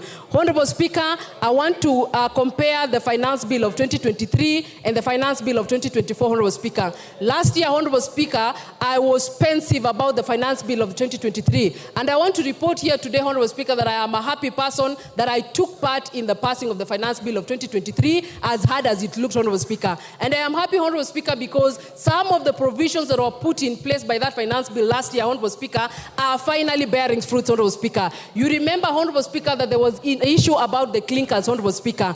This year, Honorable Speaker, this country has a clinkers factory in Turkana, Honorable Speaker, that is able to produce clinkers and has reduced its importation, Honorable Speaker, by close to 90%. Honorable Speaker, if that is not a win in the last year's financial finance bill, I don't know what is, Honorable Speaker.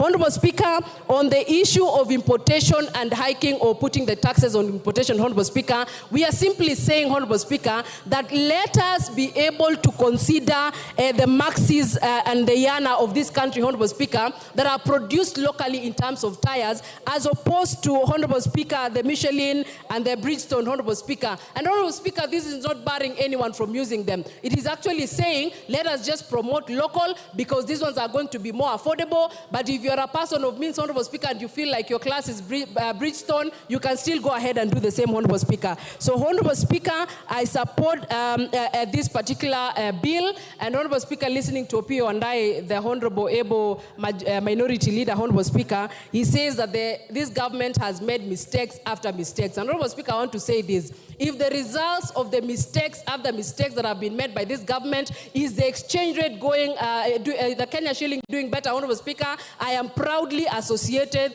with the mistakes that have been made by this country. Honorable Speaker, if the mistakes include the ease of doing business, Honorable Speaker, in this country that is growing better every day, I want to say that I'm proudly associated with the mistakes that have been made by this government, Honorable Speaker. And I continue to support it because, Honorable Speaker, we are going to have a better future, we are going to have a better economy, we are going to have better things that are going to come out of this finance bill, Honorable Speaker. So I support it in totality. Honorable Speaker, just to speak to the Gen Z, I hear they have been referred to Gen Z, Honorable Speaker. I want to appreciate that particular generation, Honorable Speaker. And when you look at young people fighting for their rights, fighting for their space in person, Honorable Speaker. And if you noted, Honorable Speaker, they did not spoil or go and vandalize any shops in this town, Honorable Speaker. They were picketing in peace, and they were actually showing us place cards, Honorable Speaker, showing what they wanted.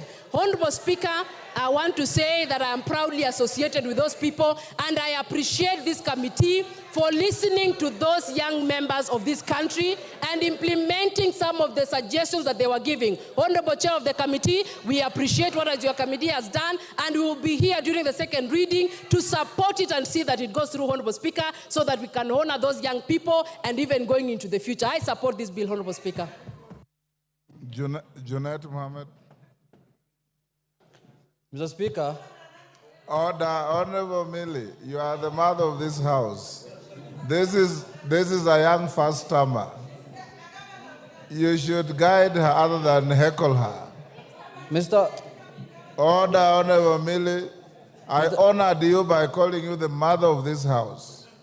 It's your duty to mentor young first-timers, not to heckle them. Go on. Mr. Speaker, I think Milia has graduated Go to on, grandmother. Janet. Anyway, Mr. Speaker, I stand to oppose the Finance Bill 2024.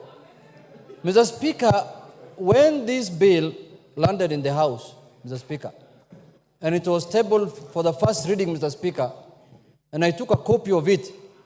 Mr. Speaker, I said this bill, I'm sure, was not made on earth. It must have been made somewhere else, Mr. Speaker. Because no human being can sit somewhere and craft that kind of bill, Mr. Speaker, for people who live on this earth, Mr. Speaker. Why do I say, Mr. Speaker, so? Mr. Speaker, the bill was attacking a human being from all sides, from his stomach, from his head, from his legs. You cannot move, you cannot eat, you cannot sleep, you cannot travel. That's what the bill was doing, Mr. Speaker. Mr. Speaker, I was asking myself again a question. If this bill has decided to tax everything under the sun, from bread to tires of mukokoteni, of piki-piki, boda-bodas, wheelbarrows, even wheelchairs of disabled people. Mr. Speaker, I was asking myself, in the next financial year that is just 8 months to come, what will they tax now? Because you have taxed basically everything. What are you going to tax next? I thought the next taxation is going to be the oxygen now that we are taking. Yes, that is the only thing order, Janet. Yes, Lelmengit. What's your point of order and under what standing order? I'm standing under the standing order number 91, Mr. Speaker. I want Honorable Junet to substantiate that we are only putting levies on imported assembled motorcycles, not locally assembled and not locally manufactured, so that the Kenyans out there can know, can know the truth, Mr. Speaker. Thank you. Mr. Speaker, I have not even spoken about that. Me, I spoke about rubber. I did not talk about assembled, disabled, and non-assembled. I have not talked about that. You must be in a different house than me. You must be in Wasingishu County Assembly or something, Mr. Speaker. Mr. Speaker, to proceed with my point of argument, Mr. Speaker, if this bill was done the way it was done, without the input of serious government technocrats, Mr. Speaker, then it has proved to me that this government lacks technocrats. What it has also come to prove is that when we were campaigning, this government said they have a plan. And they put everything that is flowery, that is good in that plan. But I can see now what is happening in this country is to govern this country without a plan. Because there is no plan that can recommend this kind of finance bill, Mr. Speaker, on earth. It is a process now. The process now the government or the regime has entered is to govern without a plan. And I think the people who have been entrusted to develop these bills, to bring it here, those people really want to bring down this government. And it is coming down slowly. And so, I mean too fast. Mr. Speaker, you cannot, I want to tell my colleagues and members of parliament here, where the rubber meets the road is this house. The bill can be manufactured anywhere. It can be manufactured inside a bar, inside a hotel, inside your home, but in the end, it has to be passed here. And that is why they say there is no taxation without representation. Now, it is us, members of parliament, who will be held responsible for taxing Kenyans, not the authors of the bill. Those people, they will be found nowhere. The people whose the question will be put to them, as many of that opinion say aye, as many of that opinion say nay, it is us. Today, we have an opportunity to stand with the people of Kenya, to defend the people who elected us. Today, against harsh taxation, against imposing taxation that is going to make them, Mr. Speaker, you are taxing bread, the stomach of someone. You are taxing rubber, the mobility of someone. You are taxing money transfer and money services. People cannot afford anything to buy because the money will be expensive. What else has remained other than death now? Somebody just has to die now. Nothing else has remained. But Mr. Speaker, I want to say this. Taxation must be, we know the general principles of taxation, Mr. Speaker. The general principles of taxation are known. Myself, I've interacted with the finance bill now for the 11th or 12th time, Mr. Speaker. The tax must be equitable, must be simple, must be efficient. Now we are, before last financial year and the other year, we were discussing, for example, I-tax. Now today we are coming with E-teams. Tomorrow we shall come with K-tax. Mr. Speaker, how many times are we going to change the process of taxation in this country? We are discussing here economic growth. You want to tell me this kind of bill will enhance economic growth in this country? Is that what you're telling Kenyans? Mr. Speaker, let me say this. Yes, Honorable Junet, there's a point of order from Kamket. Under what standing order? Mr. Speaker, I rise under standing order number 176. And Mr. Speaker, just a moment. The Honorable Junet has spoken very vehemently against the bill. He has powers under standing order number 176. I have read the report of the committee, and there is no dissenting opinion. The members from the minority side have supported this bill. His own members that he, as the minority whip, has nominated to the finance committee. If he is true to his word, can I challenge him, Mr. Speaker, to exercise his powers under standing order number 176 to de-whip those members? Junet. Mr. Speaker, you see, we are now on the plenary of the House. We are not in a finance committee. And the decision of the bill will be made on the floor of this House, not in the committee. But I know where Honorable Kamket is coming from. I know when you collect cattle, you share with everyone. But now this is different, Mr. Speaker. We are in a different scenario. Now we are in the floor of the House, Mr. Speaker. We are not dealing with cattle. But having said, Mr. Speaker, you know, when you are interrupted like this, you lose your thought process, Mr. Speaker. But let me come back to what I was saying. Mr. Speaker, this bill, I can see the committee in their own wisdom have proposed certain changes. That's a step in the right direction, but that's not enough. That is not enough. Because there are more other things that we need to deal with, and we need to bring amendment on them or shoot down the bill in its entirety, in totality. Mr. Speaker, let us be sensitive to the people of Kenya. Now I've lost my time. I can see I'm being told your time is up. Let us be sensitive to the people of Kenya. Because it is the ordinary person who's paying for what we are processing here. It's not us, Mr. Speaker. Mr. Speaker, if we are going to make life difficult, for example, Mr. Speaker, last year we passed a finance bill here, which is a Finance Act of 2023. How much money have we collected using that? We did not reach our targets. Now that is a proof that higher taxation does not yield to higher revenues, Mr. Speaker. Lower taxation yields to higher revenues.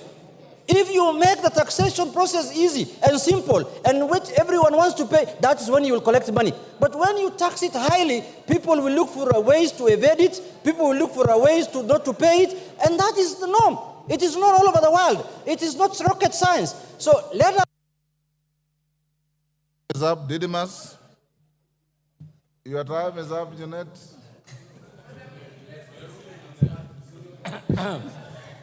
Didymus. Thank you, Mr. Speaker, for giving me this opportunity also to add my voice on this very important bill, the Finance Bill 2024.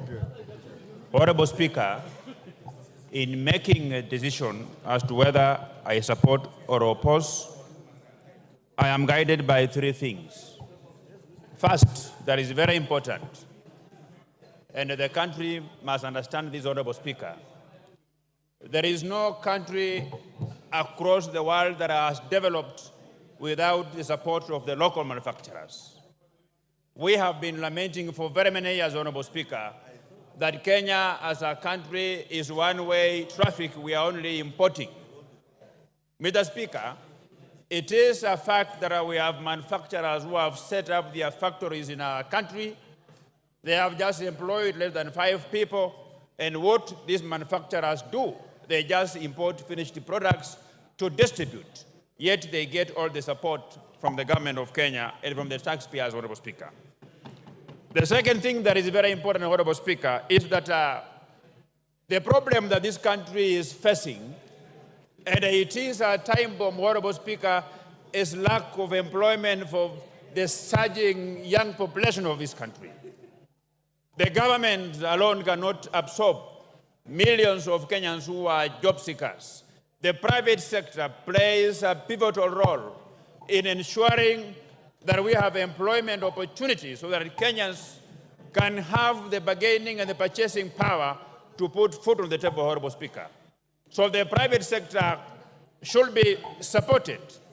I heard the leader of minority speak about that this country is only favoring a few individuals who are trading in cement, who are trading in steel.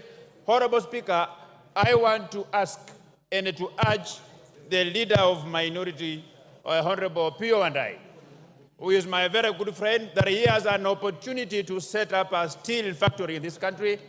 He has an opportunity to set up a cement manufacturing factory in this country. He has an opportunity, Honorable Speaker. I know that prior to the last general elections, they had so many meetings with the business community of Dubai, business community of Qatar, and Honorable Opio and I, you have got every reason to set up a factory, run it the way you want. You can even say that for you to buy from this factory, you must be wearing a black suit. Nobody will take you to court, Honorable Speaker. The third thing that is very important that made me to support this bill, Honorable Speaker, is because when those proposals were first being debated across the media houses in this country, there are a number of things that came out, and those things were punitive to the Kenyans, Honorable Speaker. These include the tax on motor vehicle, the tax on diapers, sanitary towels, taxes on motorcycles, Honorable Speaker. But we have since engaged, and I have had a robust discussion with the Chair of Finance and Economic Planning. He has assured me that the content of his report will finally make it to the areas that are going to be amended by this House, Honorable Speaker. I have also alive to the fact that as a Member of Parliament for Kimilili, I have the powers to amend this bill. I have the powers to suggest amendments, including the title of the bill, and everywhere that I feel we should change this bill, Honorable Speaker. Honorable Speaker, this bill, read together with the report, and of course also annexed on that level with my intelligence of proposing amendments to make it better, I am convinced that we are going to protect the local manufacturers. Kenya as a country, Honorable Speaker, we have been lagging behind.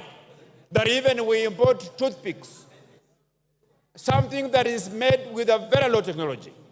That we have been importing diapers, something that even Junet Mohammed can set up a diaper manufacturing farm in Migori, Honorable Speaker. So what we are simply saying, we are saying that the rich people of this country, the very many associations that can access funding from banks in this country, that this bill is giving them an opportunity to become entrepreneurs so that they can set up factories that will be able to produce things that have been zero-rated, and they will have a competitive edge against those manufacturers who have been importing things in this country, Honorable Speaker. Honorable Speaker, we have had a discussion with the ladies of this country. I have had a discussion with girls and women from my constituency.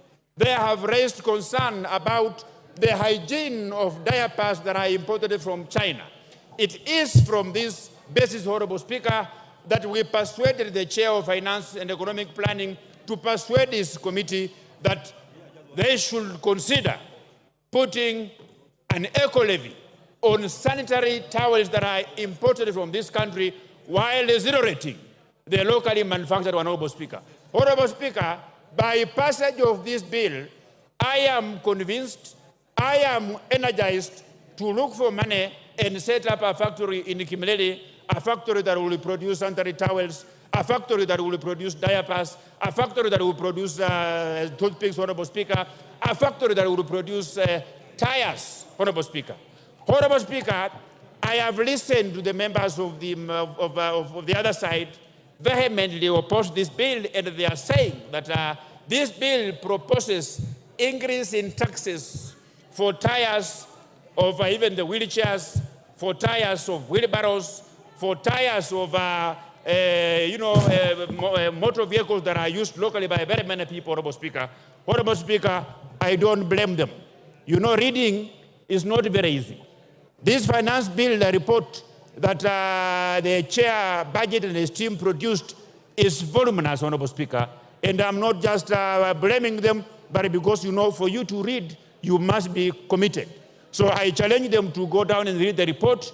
And even if the chair of Finance and Economic Planning has proposed those changes that includes zero rating tires, that includes zero rating eggs, that includes, Honorable Speaker, zero rating locally assembled motorcycles. I want to tell this House that we have all the powers to even propose similar proposals, so that by the time when we will be coming here on third reading, then if those proposals will not be put forward by the committee, then each one of us will have the powers to move ahead and come up with those committees, Honorable Speaker. Honorable Speaker, this bill, we have been grappling with the problem of unemployment in this country. There are very many factories in this country, Honorable Speaker. This bill is going to put a stop on people whom I can refer to them as conmen. These are industrialists who set up industries in this country, but they don't manufacture anything. They don't employ anybody. They just employ an accountant who processes things from foreign countries to come here and distribute them. That is why the Finance and Economic Planning Committee was intelligent enough to say locally assembled. So even if you will import parts, you will bring in various parts, but there is evidence that you are assembling, that you require to employ a Kenyan to assist you in assembling, that you require to employ another Kenyan to assist you in cost estimation of those parts. Honorable Speaker, that is why I stand here today as a member of Parliament for Kimilili, exercising my constitutional powers and authority, that I have the powers to amend each and every section of this bill, Honorable Speaker. And being alive to the fact that the reason why the people of Kimilili brought me into this House is to ensure that the road from Rashid to Chepkwabi is tarmacked, Honorable Speaker. Is to ensure that we have a Huduma Center that is fully equipped and functional in the Kimilili constituency, Honorable Speaker. That I ensure I source for funds to tarmac the road from Maini to Kapsokon, Honorable Speaker. For those very reasons, Honorable Speaker, I stand here as a proud Kenyan, as a proud member of Parliament, supporting this bill, and I want to assure the Kenyans who are listening to me that if there is any section of this bill that is further punitive to them, I will bring amendment. You don't throw the baby in the bathwater. For my members of the opposition, Junaid Mohammed, you presided over a regime in the last Parliament that committed serious financial atrocities. You don't speak for Kenyans. The people who speak for Kenyans are the government, are myself. When you speak, the country bleeds. When I speak, the country listens. I thank you, Honorable Speaker, and I support. Commissioner Macau. Thank you, Mr. Speaker. From the onset, Mr. Speaker, let me say I thank you for giving me this chance to voice my sentiment on this. Where's Nzengu? What's your point of order and under what standing order? I rise under standing order number 1. It is not available to you. That is for the Speaker. I just seek a guidance from you, Mr. Speaker. Yes. Looking at the interest of members, I wanted to implore you to allow the cards not to be removed over lunch hour so that we can continue in the afternoon. Thank you, Mr. Speaker.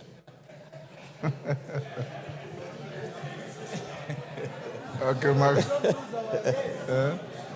So that you don't lose your slots. That is a fair request. And the House will be guarded by the sergeant, so if your cards are left in the slots, they'll be safe. Yes. Thank you, Mr. Speaker. I'll restrain myself on the Finance Bill 2024. Mr. Speaker, I was very optimistic when I was going through this bill. Mr. Speaker, I had thought this government is going to redeem itself, given that the bill 2023, Kenyans underwent serious suffering, given that arose from the proceeds of the 2023 bill. Mr. Speaker, when I looked at this bill, I really wondered. Mr. Speaker, I'm listening to members saying that they come from sugar farming areas. Mr. Speaker, I come from an area where bread is the order of the day. Mr. Speaker, when you come to Mlolongo, when I looked at that bill, they did not define bread. They spoke of gluten and bread. Mr. Speaker, most of our hustlers, when you come to Mlolongo and Athi River, they trade on bread in terms of mandazi, in terms of samosas, and that kind of stuff. So, Mr. Speaker, when I saw this proposal of 16%, Mr. Speaker, being proposed, the bread to be subjected to VAT, it broke my heart. Mr. Speaker, as I stand in this house, when I looked at all these clauses, Mr. Speaker, I looked at clause 9, clause 25, clause 23, clause 35, clause 63, and clause 63. Mr. Speaker, these proposals, sometimes I wondered, really, they are devices of the executive on matters of this bill. Mr. Speaker, when this government, on its manifesto, they say they're going to take care of the hustlers, the mamambogas, the bodabodas, but when I look at this proposal, Mr. Speaker, none of them was addressing the well-being of those hustlers. Today, Mr. Speaker, I stand here, when I looked at the proposal on data protection, Mr. Speaker, that proposal wanted to amend the Data Protection Act. I think that is Cap 2114C. Mr. Speaker, I want to remind our colleagues on the other side that yesterday we had members whose accounts were frozen because the same act, the same data protection was misused, and members of the then Tanga accounts were frozen. Today, Mr. Speaker, when someone proposes that this data protection, our personal data, should be given to KRA, Mr. Speaker, our government can come in place. And you never know. Your account, someone might say that you owe the government 100 million in taxes. Mr. Speaker, it's high time this House stood and said no to such proposals. Mr. Speaker, however, I have looked at the report. I know the Finance Committee have done something on it. And Mr. Speaker, we must be very careful. There is no way I'll sit here and understanding that a government must fund its budget. We must look at what is happening to the taxes that we are collecting and why are Kenyans not paying taxes. Mr. Speaker, I join speakers who say, let us loosen the tax bracket so that we tax Kenyans less, so that they will be encouraged to pay more taxes. And we are going to realize these monies that we want to finance the budget that we have. Mr. Speaker, as I stand here, I am also concerned about the proposal protecting some investors. Mr. Speaker, I come from a constituency where all the cement factories are. It is true, there is only one supplier of billets. And Mr. Speaker, the way this bill was proposed, it was proposing a 17.5% tax. That means they were going to protect the monopoly of that investor so that no any other manufacturer will find place in the market. And I agree with members that this country needs industrialization. We cannot industrialize when we give one investor monopoly power to be the only person determining who is going to be in the steel industry. So, Mr. Chairman, Mr. Speaker, I think this one was really going to kill the industry around here. So it also applies on the clinker. Mr. Speaker, Clinker is an essential element in production of cement. If we tax this cement as proposed in the bill, I think that's 10%. It means even the affordable housing that we are talking about is not going to be possible. If this bill will address on clinker being zero rated, then it means the cost of cement is going to come down and the cost of building is going to come down. Mr. Speaker, the way it is, I don't see whether this bill is going to help Kenyans. Mr. Speaker, I stand here and I oppose it in totality. Let us come back. Mr. Speaker, you accept our amendments, and as a House, we look at them so that we neaten this bill so that it's going to benefit all Kenyans. I thank you, Mr. Speaker. Order, honorable members, you may be upstanding.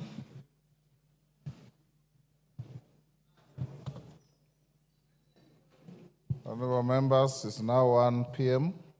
The House stands adjourned until this afternoon, Wednesday, 19th, 2024, at 2:30 p.m.